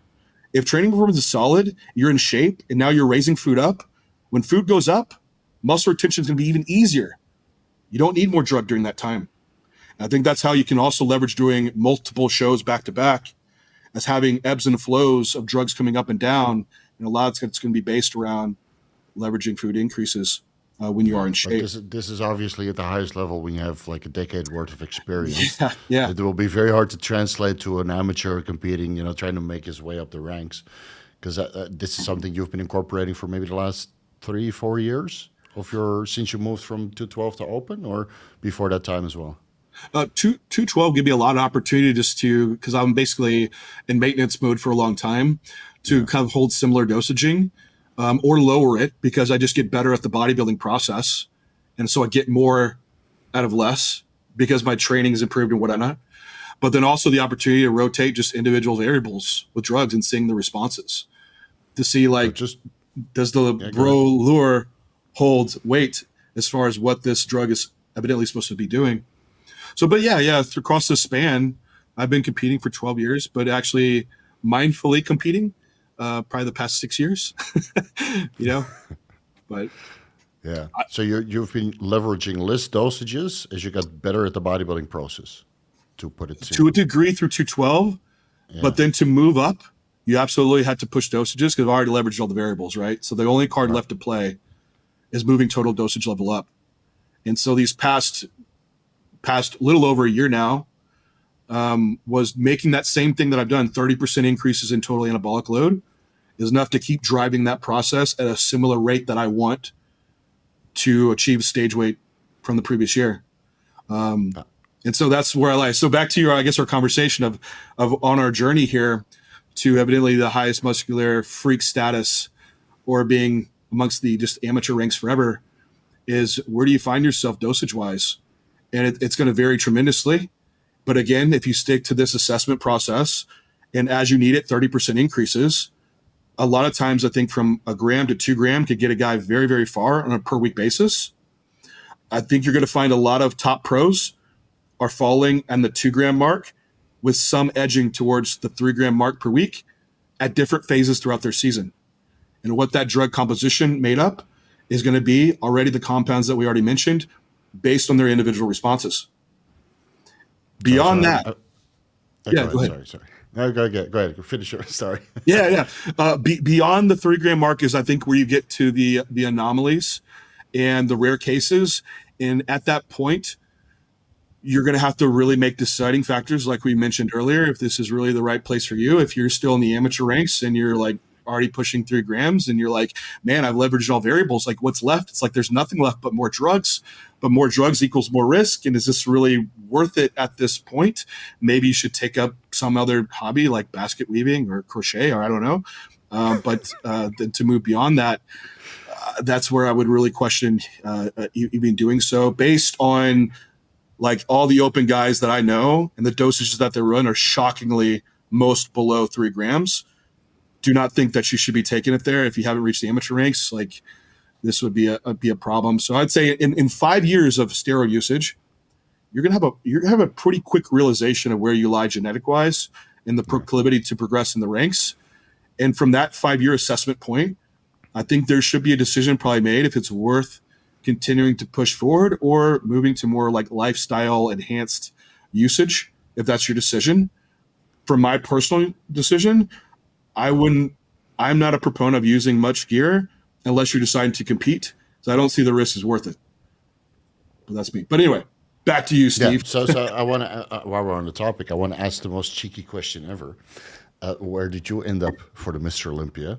And how far was that off from your peak dosages maybe in the past? Because obviously at one point or another, you went up, try to do a heavy cycle yourself. We all go through this process. So spill the beans, please. Sure. Happily do so. On the J3 forum, like I lay it all out. There's nothing that I don't talk about. But with past off seasons, I've run heavier stuff. Like I worked with Jansen earlier on in my career. I couldn't tell you what the peak dosages were back then to even have to trace down my cycles, but they were a vast escalation from what I had previously done. And I had a lot of growth that happened in a short period of time. Mm-hmm. Now back to when I actually had like more meticulous tracking and assessment of like my needs. 2021, I dieted like all year and basically lost muscle eventually to where I'm like, all right, I'm going to take a year off and grow.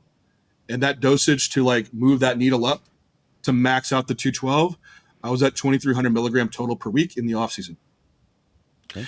That took me from being on stage when I was eventually like 205 that year at 212 at the Olympia to circle back to my last 212 show. I was ready at 218. So it was substantial progress, and I barely could make weight. And so that was at that dosage. Then I did my open show, and I just through food and leveraging growth hormone a lot is what I had never pushed the mark for. I was all around 5 IU, so I moved that to 8 IU. I got on stage at 221, 222, and 8 weeks later. Okay. Yeah. Now, my next off-season year, I assessed the previous. I know I ran 2,300 milligram. However, I'm moving to the open. I want a similar rate of progress for what I know I need. I moved very close. It was right under 3 grams per week and 8 IUs of growth hormone. And that this past year is what I got on stage at the Olympia at, was right around 233. Right. So at a pretty advanced level of training, able to put on 10, 11 pounds of stage weight at that dosage level was a fast escalation. Now, what I would say, if I got to a muscularity level that's, hey, I'm very competitive, I don't need to run that in the offseason anymore. But there's going to be a time when you're going to need to push to put on that tissue. And then these pros that you see that talk about, man, I don't run a lot of gear. It's like, they're already freaking huge. like, of course you don't need to anymore. I absolutely could drop way back down in my off-season phases. And then now I'm saying, yeah, I run low dosages and look how huge I am. Well, what caused you to get there to begin with? And you'll have to push it. So You have to push it, man. It's the same with anything. When when new guys ask, they go to a guy like you in the gym, and they're like, "What do you do? What? How much food are you eating? How are you training?" That's not the right question. It's how you got there, not what you're doing now. Yeah, now I do the pinky dumbbell cable curl, and I only take 500 mgs a test, and I'm huge. Well, that's with Bumstead, right? People didn't believe that Bumstead was using 500 milligrams of test in his off season. He was already at his weight cap for Classic. He didn't need more. What were more drugs going to do? Right? It's easy to hold it. If that's what he was using, who knows? No, and it's of course difficult to convey to the audience when all they want to know is what you're doing now to look like that. But you might have done crazy stuff in the past, or considerably crazier stuff. And what maybe put you in a precarious health situation, and then you realize, it's not really worth it to look at my labs and cringe for the same amount of muscle mass that I can maintain for half the dose. Last question for John. If you were to leverage the growth hormone to 18 IUs per day, what do you think your steroid dosages would be? Because if you only went up to 8 IUs, but you double that, would you be able to halve your steroid dosages?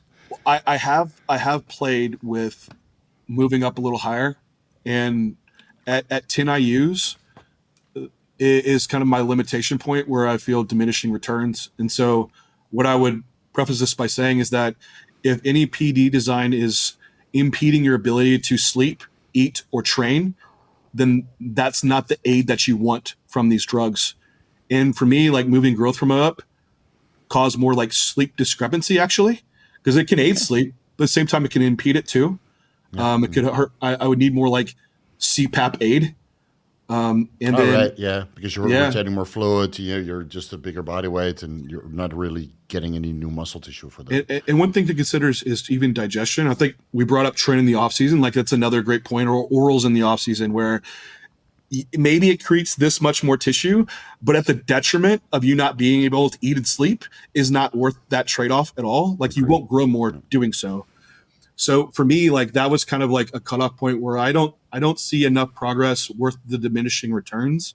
I've even had some guys in the off season running the higher dosaging of growth hormone.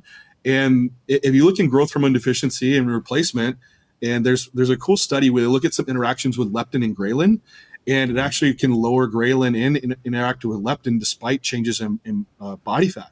So it actually can decrease hunger signaling, and ghrelin aids in gastric motility. So I've had guys that are like, man, I'm so bloated, and they miss their growth hormone days. They're like, man, I can finally eat. It's like, well, is it worth taking growth hormone if it's causing your ability not to eat? It's like, no. So you should be adjusting dosages based around that. So should I up to 18 IUs? I think the diminishing returns could very well potentially be there. To your point, Steve, as well, what I'd like to add on is the same thing goes with off-season compound selection and what is deemed a mass drug or a cutting drug. Which I think a lot of people might say, man, Nandrolone caused me to grow way more than Primobolan. And I'd say, like, I challenge that with, like, well, how much did you keep once you remove the Nandrolone of actual contractile tissue? And we're looking at these drugs that actually build like actual contractile tissue, not just increase water acutely. And that acute increase in water, now you have to manage blood pressure more. Now you're at a higher body weight, and potentially the higher body weight aspect is more detrimental to health across the board to maintain that, with discrepancies in sleep too.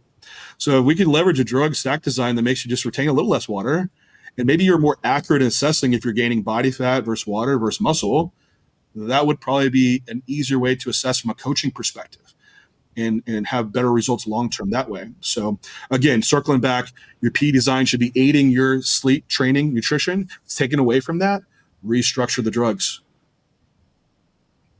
Dean, you've been awfully quiet. Please. Yeah, I've been listening very attentively. I agree with absolutely everything that we've said, and I don't want to keep banging on about, mitochondria and oxidative stress. This is going to be a whole new level to coaching setup, or even dieting, where we start to actually go back to basic biochemistry of why guys don't get in shape in the first place. Either they have that bias where they look at fullness. So, oh, I'm getting a little flat here, so I need a refeed.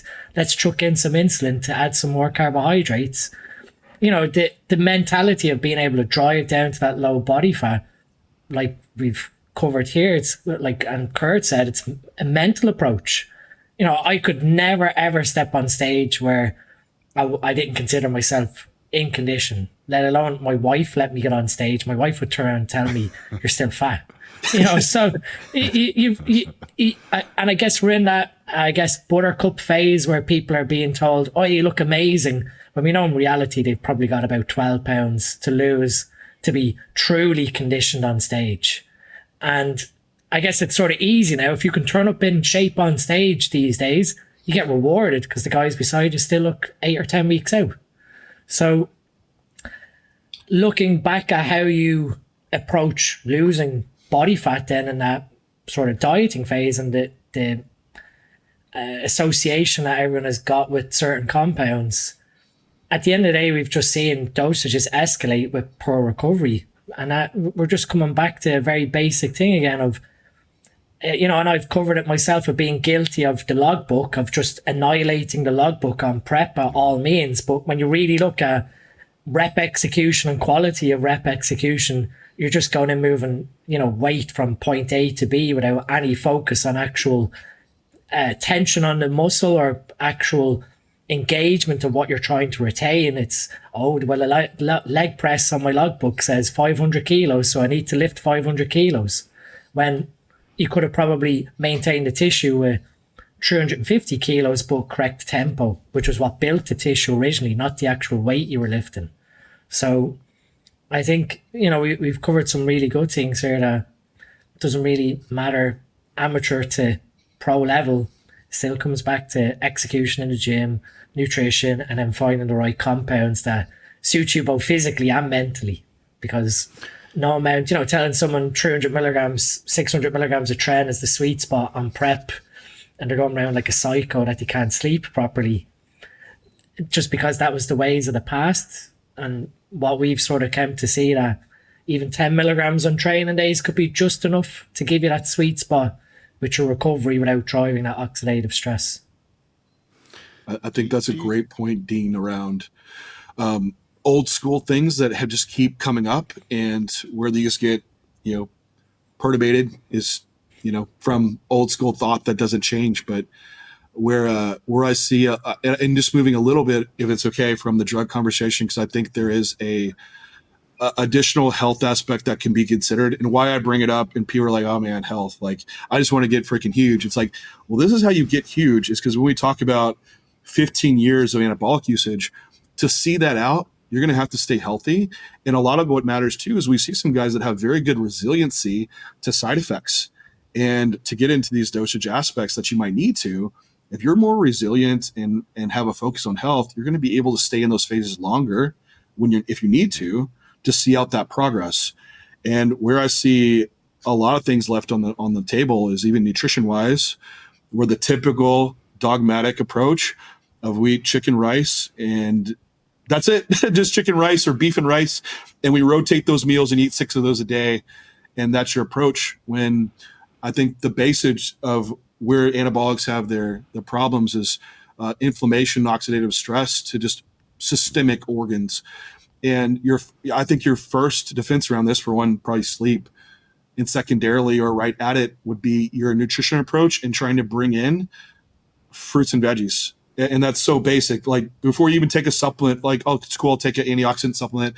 It's like, man, you have one that you can just eat. And so I usually recommend, hey, 1,000 grams of total fruits and veggies for the day.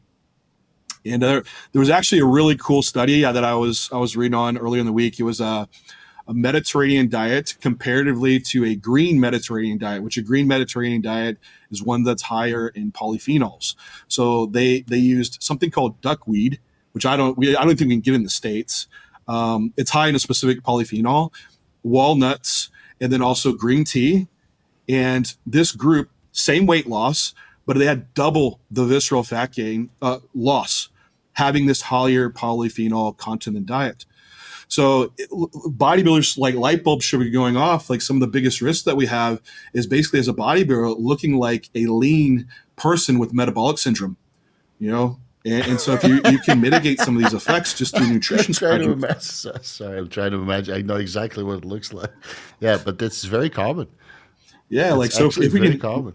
if we could implement, like I drink green tea every day. Don't worry, like the anti-estrogen or aspects around it. Like you won't be losing gains or anything having some green tea. But I think just having a diverse amount of fruits and veggies potentially would probably leverage some like dark green veggies like spinach or like high nitrates. I drink beetroot powder pre-training, like 30 grams. 30. So yeah. So it has some like maybe some aspects around training benefits, but also to leverage like increases in nitric oxide. You could supplement with garlic. I think, Dean, you're going to be the supplement wizard here, but I think garlic, if you looked across the board, the benefits from like a coagulation standpoint, blood pressure aspects, and lipids, it's a pretty solid one. Eat some garlic cloves a day. Very simple. Have walnuts, have berries. I think pomegranate juice is a great one if you need to get in some extra calories and want to leverage the other like polyphenols and potential nitrates that could be present in those. And the last one that I kind of like to have in is like cacao powder. I think cocoa flavonoids have awesome aspects around health. So all these things you could have in your diet without having to even take a supplement yet, and create like a ton of micronutrient and antioxidant and anti-inflammatory defense against all the steroid usage that you're using. Now, Yeah, I mean, even I was just going to say, John touches on something beautiful as simple as nutrition, because aside from all the fancy training setups and techniques, wherever else, we're battling against, if it fits your macros in a prep setting, of trying to keep some of these nice ultra processed foods, which could be contributing on top of your steroid load towards oxidative stress, that having immaculate nutrition, both off season and pre-contest. There shouldn't be just, contest comes around, time for veggies and fruits and whatever else. There has to be this commitment. Even Steve goes on about that you're married to this lifestyle of eating these foods year round rather than flip-flopping between phases. Yeah, but I think not everybody's willing to track their micronutrient intake. I mean, I've been doing this since I was 15 years old, just scrolling through the books about nutrition and not only writing down the carbohydrates and the fibers and the fats and the carbs, or the protein, but also going through the amino acids and the electrolytes, right, and the vitamins. Not everybody is willing to do that, but I think it can be really a game changer regarding your digestion, and also covering just the micronutrient requirements that you have, which definitely go up as you become bigger than average. Right? Your B vitamin requirement, your vitamin D3, all these little things, they contribute. And I think if you start tracking that based on your just regular diet and then fulfilling particular micronutrient deficiencies with foods before you start supplementing, can do you a world of good. But again, that's a whole nother level of dedication. What do you use to track your macros, Steve? So you go to the USDA database, and then you have all the food. So I converted that to an Excel sheet because I found that all these trackers are not sufficient. So I did this 15 years ago, where I just copied everything. Yeah, and then I found like the soluble and insoluble fibers and the creatine content and particular. So I have a whole diet sheet that's, maybe 50 columns long, and for each food source that I consume frequently, and then I would use that for the diet sheets of my clients. Yeah, but it took a long time to put that together. I bet that's a process. Like I personally still use Chronometer. I think out of all the trackers, that's the one that I have found, for someone who, I'm sure they could pay Steve to help him with access his tremendous Excel sheet. I think out of like MyFitnessPal or some of the other ones, it's a little bit better. I notice as many discrepancies, but I think that's an excellent starting point to say, look at foods first to fill in the diet, because I think what's a quote unquote good diet? It's probably one that is meeting all of your micronutrient requirements as well, and doing that through food first, and then where those gaps are, and you see gaps within discrepancies in your labs, that's where you fill in supplementation pieces, which it might be vitamin D, it might be some extra magnesium, maybe zinc, but through foods you can do a lot. So Yeah. No, I agree. And for all the guys that worked office or are going to complain about meal prep, I worked office for 7 years being a financial business consultant, and I prepped all my own meals. And I brought them with me to the dismay of my colleagues because I had to watch me eat multiple times per day. But I still got it done. So there's no excuse, honestly. And otherwise, I don't know, find somebody to do it for you. Find a loving, caring partner who can cook for you over the weekend. Right? I tell, like, as a general easy application to go to the grocery store and buy 2 frozen bags of a veggie medley. That way in each one, you're going to get like 4 different veggies and then 2 bags of a frozen fruit medley. That way throughout the day, you can easily get like 6 to 8 different fruits and veggies. You don't have to worry about them going bad. Typically, they're also cheaper because you're not buying fresh. And sometimes they even have higher nutrient content because of the seasons that might be limiting your fresh produce. So easy way to get these in. And the meal prep's so easy. Throw it in a Ziploc and just take it with you. It thaws out and you eat it at work or whatever. So that's the easiest way. All you have to do is cook your chicken and your beef and your salmon. And if you have an air fryer or 2 running at the same time, you could, or do like what the Stan Efferding vertical diet kind of plan, put everything in the rice cooker. You'll be surprised how many meals you can prepare for that day fresh in very little time. We're talking about 10 minutes, 15 minutes of meal prep for the day, which I think everybody has time for. I know guys that take longer to inject their cycle every morning. They spend 30 minutes on all their peptides. Yeah. All that castor oil takes forever to from the Primo. So I think it's a no-brainer for me. But again, a lot of people struggle with the nutrition, even at the highest level, because when you see the pros, they go through their day of eating, and you look at it, and it's almost cringeworthy on what they're doing with the Fruit Loops and the blended Rice Krispies. I'm like, fuck, dude, what are you doing? Yeah, I mean, at some point, like I do have some guys. I have one guy that's on 1,100 grams of carbs per day in the off season, which at this level, you have to have maybe some more concentrated carbohydrate fat sources. But as a percentage basis, like I guarantee it still aligns with like our normal recommendations around less than 10% added sugars to a total diet. But when your whole diet's consisting of like processed added sugars, and that's the big, what constitutes your carb intake, I don't think it's really needed. There's not something special around leveraging a big insulin spike around training that we know of. So for our goals, you can get very far with rice flour. That's what I've noticed. You can get up to 1,000 grams of carbs and it digests pretty well. That's what I do in the off season in the past when I was eating so much carbs. We got about 20 minutes left. I want to go over a list of things that are not needed. We kind of laid a pathway of people to think about the nutrition, the training, and the PED and the decision of the PEDs. But there's a lot of compounds out there, and trust me, I've used many of them. I have the biggest YouTube channel about these experimental compounds after all. But I think at the pro level, from the audience perspective, certain compounds are romanticized, and they think that the pros megadose all of them to get into that phenomenal shape. So things like DNP, adipotide, side enhancement, is that really required at the highest level? Not I think not. at all. I hope not. I hope not.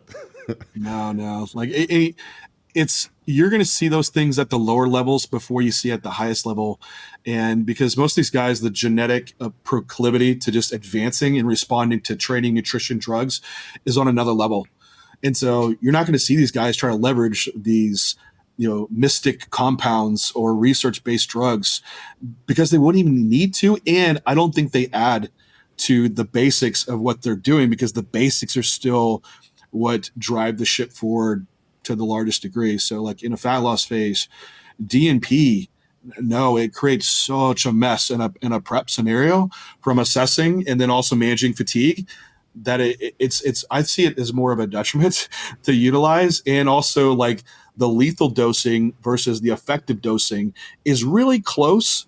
And I would hate for this sourcing to get off a little bit to where you run into problems and you might have your untimely demise using DNP. So DNP would be off the list. So there's 3 coaches who are now out of job. Man, Too bad. Not naming any names. Adipotide. Have you ever heard of this? I have heard of that one. And again, it's another one that we have just limited human data on over long-term safety, right? So it's an experimental aspect. Of course, we are a big experiment in our ourselves, and I think there's a lot of drugs that are on paper that have potential that we're like, man, this could be better than some alternatives. But again, if we don't have that long-term track of safety records, I don't see it needing to be leveraged still. And just when you look at the biology of it, it creates apoptosis of the fat cells, which I would be very hesitant to use if it goes systemic. And I see people talk about it on Instagram and YouTube like it's the next best thing, that it creates localized fat loss. But again, if that goes into your kidneys or your heart, I mean, you're literally just damaging the tissue there, And using such a compound, just understanding the basic human biology, that's something I would avoid all entirely myself. But yeah, people seem to be quite high on it, unfortunately. But I guess it's, I wouldn't assume that that's being used at the highest level. No, I don't know anyone that's using it, and I feel like that goes the same for a lot of these peptides, or even just research chemicals that are out there. Like, man, and it probably aligns with like these top guys. It's who they're getting coached by. Are a lot of the main head gurus are kind of old school guys that aren't on the up and up on upcoming research drugs, or ones that are of interest. And I think there are some that are very interesting. But again, you just don't see a lot of that utilized in the higher level. But I think if you're going to investigate something like this, I would probably not want to be the first one to implement it, and let others do it. And then if it is deemed to be reasonably safe and aligned with your physique goals, then maybe that is something to implement. But I wouldn't want to be the first ones to take on these new research drugs. So it's me and Dean. It's too late for us, Dean. Well, you did introduce something new. So Dean introduced a stack for mitochondrial health. Dean, take it away. Yeah. And that's actually being used at the highest level, because I know they were all telling me at in between shows, like, Steve, this really works. So Dean, please inform. No, well, a memory just come up on my phone from Instagram last year. So I'm taking SLUPP332 now 12 months. So probably the longest running human experiment of it, which from blood work has shown no detriments. And like I keep saying, that's not to say something negative is going to happen in the future, but I think 12 months in, I can probably vouch for my own health that nothing has been observed other than positives. I mean, Steve saw me last week when we trained. I'm still very, very lean post-show, despite eating, 4,000 calories most training days. So it's one compound I think we'll soon see move into human clinical trial, I think, based on the animal studies and the anecdotal experimental research, that these compounds are going to be probably licensed. They're going to try and start moving these into human trial. But yeah, the SLUPP332, the methylene blue, I guess a MOTC, the mitochondrial efficiency stack. If I could duplicate how my prep went this year when I come out of retirement, people would be snapping this up. Yeah, no, they do. I can see by the affiliate sales. It's one of the biggest sellers right now. Just to play devil's advocate to myself, and when we're looking at, hey, if you're only going to use drugs that have been approved for like human usage, that like the current era that we're in, it takes I would say a lot more for some of these drugs to move through, versus DMP was utilized clinically in the 1920s. It's like, so that doesn't make that okay. So, but even though that was approved at some point for usage, versus some of these other drugs that there sees a lot of like pre-clinical trial data on that very well could carry over and be safe for humans and have application. It's just the era just doesn't lend itself to like letting easy things come through that very well could be beneficial. It's very my other like devil's advocate thing approach to is also I from a coaching and assessment point of view, I think it's important to try to keep it as many variables as low and limited as possible, so you can clearly understand what's happening. So like Dean, if you add in, methylene blue and MOTC and SLUPP332 and three things all at once, and then you're on prep and maybe you became a better bodybuilder. Maybe it was just that you're able to manage your fatigue better in prep, and you're like, oh, no, it was my like 3-drug combo cocktail that gave me the best prep ever. If you're adding all these things in at once, sometimes it's hard to have the assessment of what's working and what's not and what to leave on the table, right? And so you end up being my best prep ever, and I needed like 10 drugs to do this, but now you don't really know which one was really effective. So I would be the scientist in your approach moving through. If you are going to be experimenting with one of these things, adding in one and holding variables constant so you can really understand what that effect is. Oh no, that's what I did do. I added one thing at a time from the off season, and then moved into prep. The final sort of piece of the puzzle was methylene blue, but like that, I added in SLU PP332 by itself in a muscle building phase earlier this year, and then the next part, obviously prior to that, was MOTS-C when I was doing like gut cleaning and stuff from the celiac. So yeah, it would have been MOTS-C first, nothing else. Then the next layer was SLU PP332 last December into March with a muscle building phase. And then methylene blue went in around May when I decided to prep. And it was just seeing the change. And obviously, yeah, fatigue management and being a more experienced person towards fatigue management. But I think that still wouldn't explain when you line up how the prep went in terms of calories, in terms of fatigue management, mental clarity, everything else. Competing back to back. I mean, I competed shows 1 week after the next.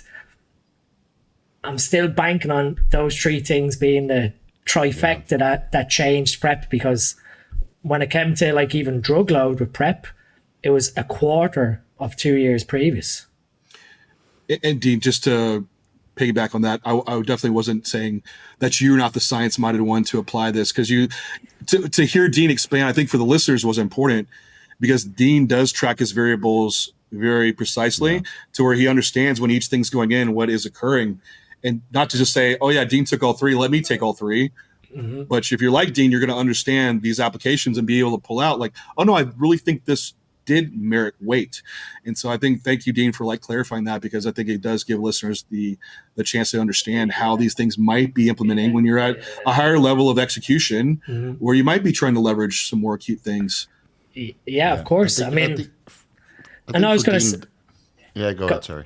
No, I was going to say like that. That's exactly it. And I mean, it was just when, obviously, with competing and then being on the podcast, Steve, and even just my mental clarity of, what's the secret going on here? You've got shredded glutes, but you're, sharp as a knife mentally. That it's just uncommon where someone is like, yeah, I'm going to compete in 3 days. I'm getting on stage in 3 days with basically no, I guess, mental load or physical load of prep. And that was, I guess, when it came back to how I viewed this year's approach to getting back on stage, was optimizing the mitochondria, both from a physical and mental standpoint. And then metabolically, I mean, I guess most people would kill to do a prep where you're doing, 10,000 steps, 20 minutes of cardio, eating, 3,500 calories on a training day at, a body weight of 200 pounds. You've got all these sort of things stacked up where you start to see, well, like I even said, the base core of my stack this year was 125 tomatoes and 300 pineapples. and people will look at that and go, you're not telling the truth. But that was the transparency of laying everything out there. When it came back to, like you said, fatigue management, being able to understand that I don't need to go in the gym and bury myself every week or even every leg day, was a huge game changer of being able to mentally just train throughout the whole prep at, 2 reps in reserve and never going beyond that. That was a big game changer in terms of like how well you're metabolically recovering and how well you're sleeping, how well you're switched on mentally, and then everything else on top of it, getting the mitochondria optimized through those 3 basic compounds really added a whole another layer to the whole prep. And then probably being more focused keeps your emotional decision process a little bit better. Where you're like, oh man, I feel like shit today. Like I'm just going to push it, like jump on to do some extra cardio. So I'm sure like the clarity of thought is huge in decision making. Well, I mean, it helps when you're just cognitively still present, because normally you would get some sort of prep brain towards the end, and Dean was not having any of that. when we're doing these high level podcasts 3 days, 1 week before his competitions. Because I think we did 4 or 5 of these podcasts. Most of the time you were like, I'm 1 week out, and then you're totally happy-go-lucky reciting studies and going through particular drug interactions and discussing the biology like nothing was happening. And then by the time I edited the podcast, we got Dean stage pictures to show that he was, shredded out of his butt cheeks, basically, doing podcasts. And that's quite rare. I mean, I know that John is very cognitive when he does interviews a couple days before stepping on stage. But again, it's more rare than what is the norm. Absolutely. Even though it is getting better in the bodybuilding space, because if you watch the battle for the Olympia in the 2000s, 2010s, the Mitsuru Okabe videos, and you see the interviews, people are just not present. Yeah, you're a zombie. Yeah. And I've done preps definitely like that. And I think speaking on that peaking process and going back to drugs that you could probably leave off would be a vast majority of diuretics. And in bodybuilding, this is probably one of your highest risks, where we see a lot of people have, unfortunately passed away from electrolyte shifts and causing cardiac issues. So like these rapid ways of trying to drop water weight for if you're trying to make a weight class or even peak. I think there's a lot of new thoughts coming out in mastering your peak just through the manipulation of just carbohydrate and water, and to get on stage without even using a diuretic, or in some cases, maybe there is a very small amount used, but I haven't used one personally or my clients in the past 3 years. And I get pretty peeled. Now I have a proclivity. Now, man. I can do it. I stay lean, but there's the individuals that the round bubbly guys that tend to hold more water. I think there is more to be had with them, but probably that is to come with better PED management. And probably giving them a better timeline to assess that. But as far as some of the high risk diuretics, I don't think those should have a place. And then you probably also didn't stop the growth hormone leading into the show. That's me. One day out, and Olympia's a 2-day show, right? So, every night was still banging away on 8 IUs of growth hormone. I only get worse when I take it out, and if I lower testosterone, I get worse as well. So I am that guy, but that goes to going back to a true coach is assessing the need, and we don't go off of any cookie cutter approaches. You always cut test 3 weeks out or whatever it may be, your growth hormone comes out at this point.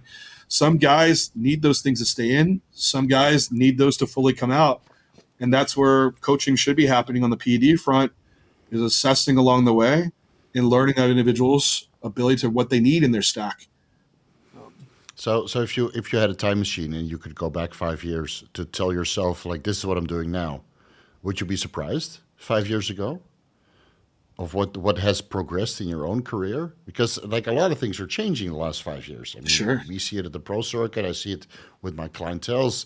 We're all introducing new concepts into the bodybuilding space. And I think 5 years ago, we couldn't have imagined where we are now as PED educators. It's changed quite a bit. Yeah, a lot has. Looking back to what was kind of first done. Luckily, I've always been, and probably like all of you, you're always a mindful bodybuilder, and so you're always intrigued on how and why things are working. And there was a lot of question marks back then, because I had coaching, and you do what coach says, but you still want to understand why it's working. And there's just a lot of gaps there where I couldn't really explain. And I think having the current John go back and be like, here's the explanations behind those, you'd be like, that makes so much sense. And it would be like a light bulb go off moment. And then I would look super huge and be like, oh, well, you're big, so it must make sense. And then I would listen to Big John. Yeah. Yeah.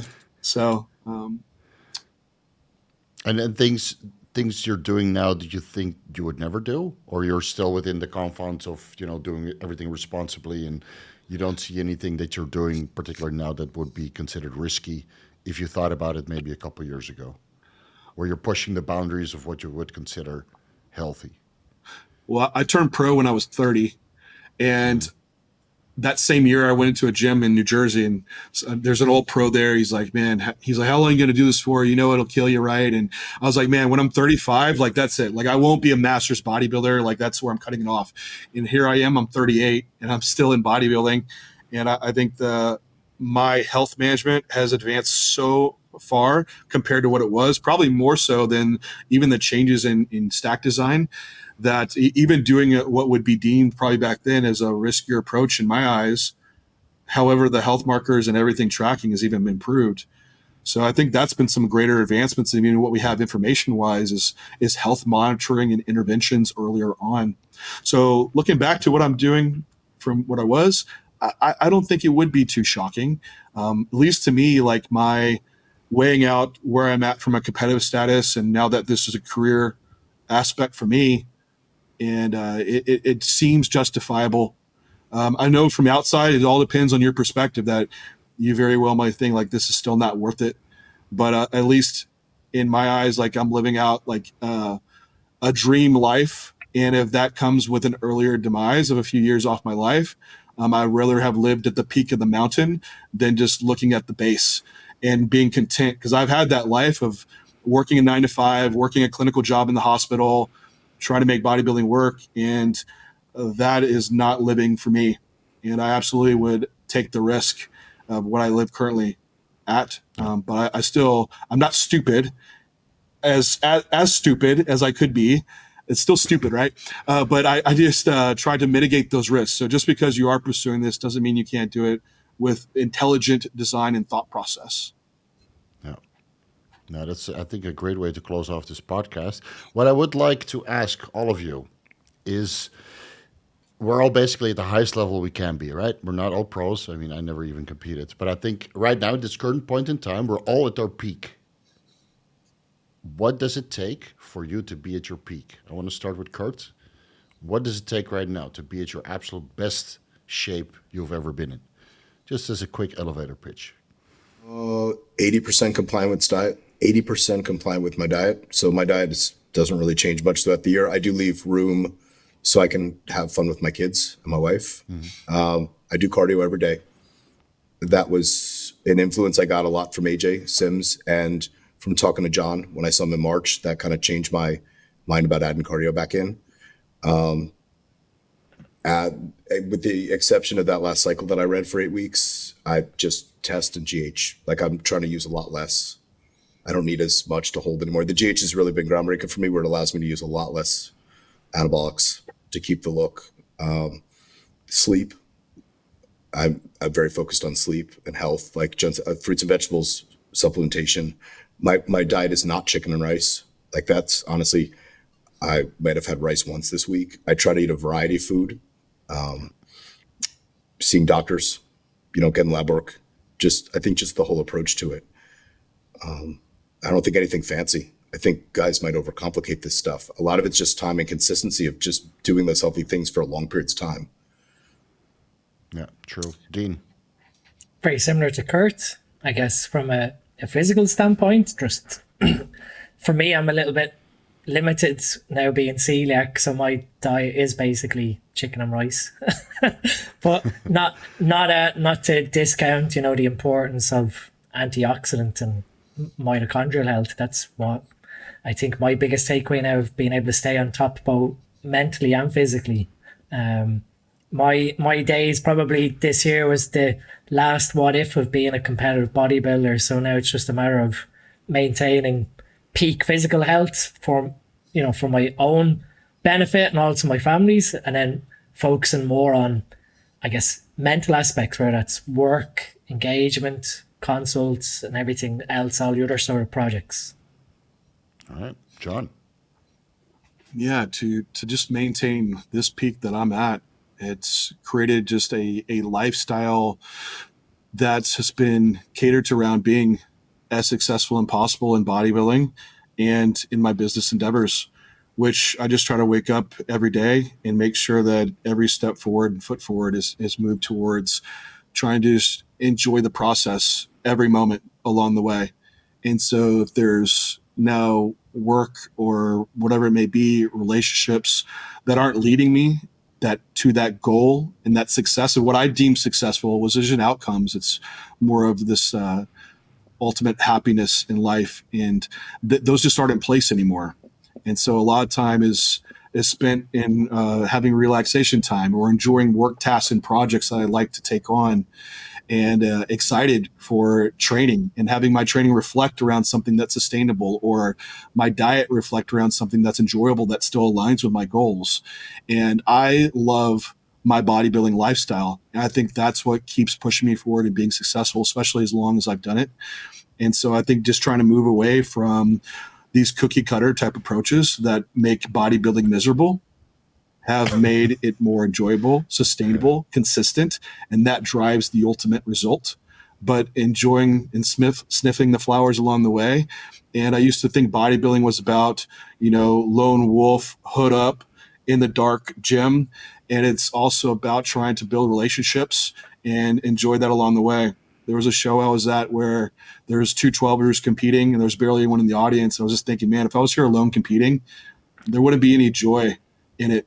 And it's truly like trying to enjoy the people you're with along that. So I'm trying to be more in the moment, and that's and harness and make these relationships improve. So that's what's helped me become more of a peak in my physique. Yeah. So for myself, I started bodybuilding when I was 15, and I always made sure that I stayed in love with the process. So whether that's the nutrition or the supplementation or the training or the PEDs later on, I just make sure that I really enjoy it, but I don't let it detract from business or relationship. And I found that if I really go 100% on bodybuilding, that it detracts from business or relationships. This is one of the reasons why I never wanted to compete, because I know how I am mentally and going into that single direction. So I always made sure that I have a little bit of balance and perspective. That doesn't mean I don't treat it like a full-time job, the health and the nutrition and all that stuff. But I've found a nice balance for myself where I get the maximum enjoyment out of the bodybuilding thing in all aspects of it, in relation to all the other stuff that I need to do. Because again, I don't make money bodybuilding directly. I make money talking about bodybuilding for other people to stay healthy. And I got typecast a little bit on YouTube, so I'm basically a professional drug user now, where I do the research, use the drugs, and then talk about it and make money somehow. So that's the weird situation I find myself in. But for me, I found that the most enjoyable way is the most sustainable way. And that's why I still love it up until now, being 41 years old, having been doing this for 25 years. I never took a break unless I was forced to, and I don't think I ever will. I just love it too much. Yeah. So, guys, where can people find you? Let's start with John. Where can people find you? Well, I'm most active on Instagram. So at John Jewett3, can find me there. Also have a YouTube channel, personal, follow my bodybuilding endeavors. Also the J3 University YouTube channel. We have our podcast there, and I just put out education information as well. And then j3university.com. That's where I have my course on A to Z, not just B, being a bodybuilder. And we have a female course and a training course. So anything you want to just be the most muscular, lean individual, that is where we teach it at, and that's where you can find me. Perfect. Dean. Instagram, Dean STM, and then obviously supplementneeds.co.uk or SN Education, which is our education platform. Okay. Kurt. I'm most active probably on my forum at this point, which is forum.atomiclifecoaching.com. Instagram's Kurt.Havens. YouTube is Kurt.Havens. I wish I had more time to make more content, but this is pretty much the extent of it at this point. Yeah, you're full-time coaching right now. Yep. Yeah. It's and you have to come on the Anabolic Roundtable every month. We need you up here. No place I'd rather be. I think we got about 1 or 25% to do the questions I wanted to ask John. So, John, can you commit to another 2 hours in the near future? Because I had a lot of fun talking with you, and I think this is this quadruplet of PED educators can make a significant difference in the bodybuilding space. So, in the near future, if you have another 2 hours, please join in, because I would love to talk to you some more. It's been a pleasure, gentlemen, and I hold all of y'all in high regard. So to be amongst and be part now in the Anabolic four-way, wink, wink, I really enjoyed it and look forward. I would love to come back and chat with you guys. Awesome. And for that, you, we're out. We'll see you next month. We'll discuss what is it? The fat burner tier list next month, because people are already begging for it, and then we can break some more hearts saying that Clenbuterol is F tier, because we got Mirabicron now. And we'll find a suitable slot for John to come back and discuss some more hardcore and high-level bodybuilding, because my eyes have been opened quite a bit today. All right, guys. Peace out. We'll see you next month. Thank you. Bye-bye.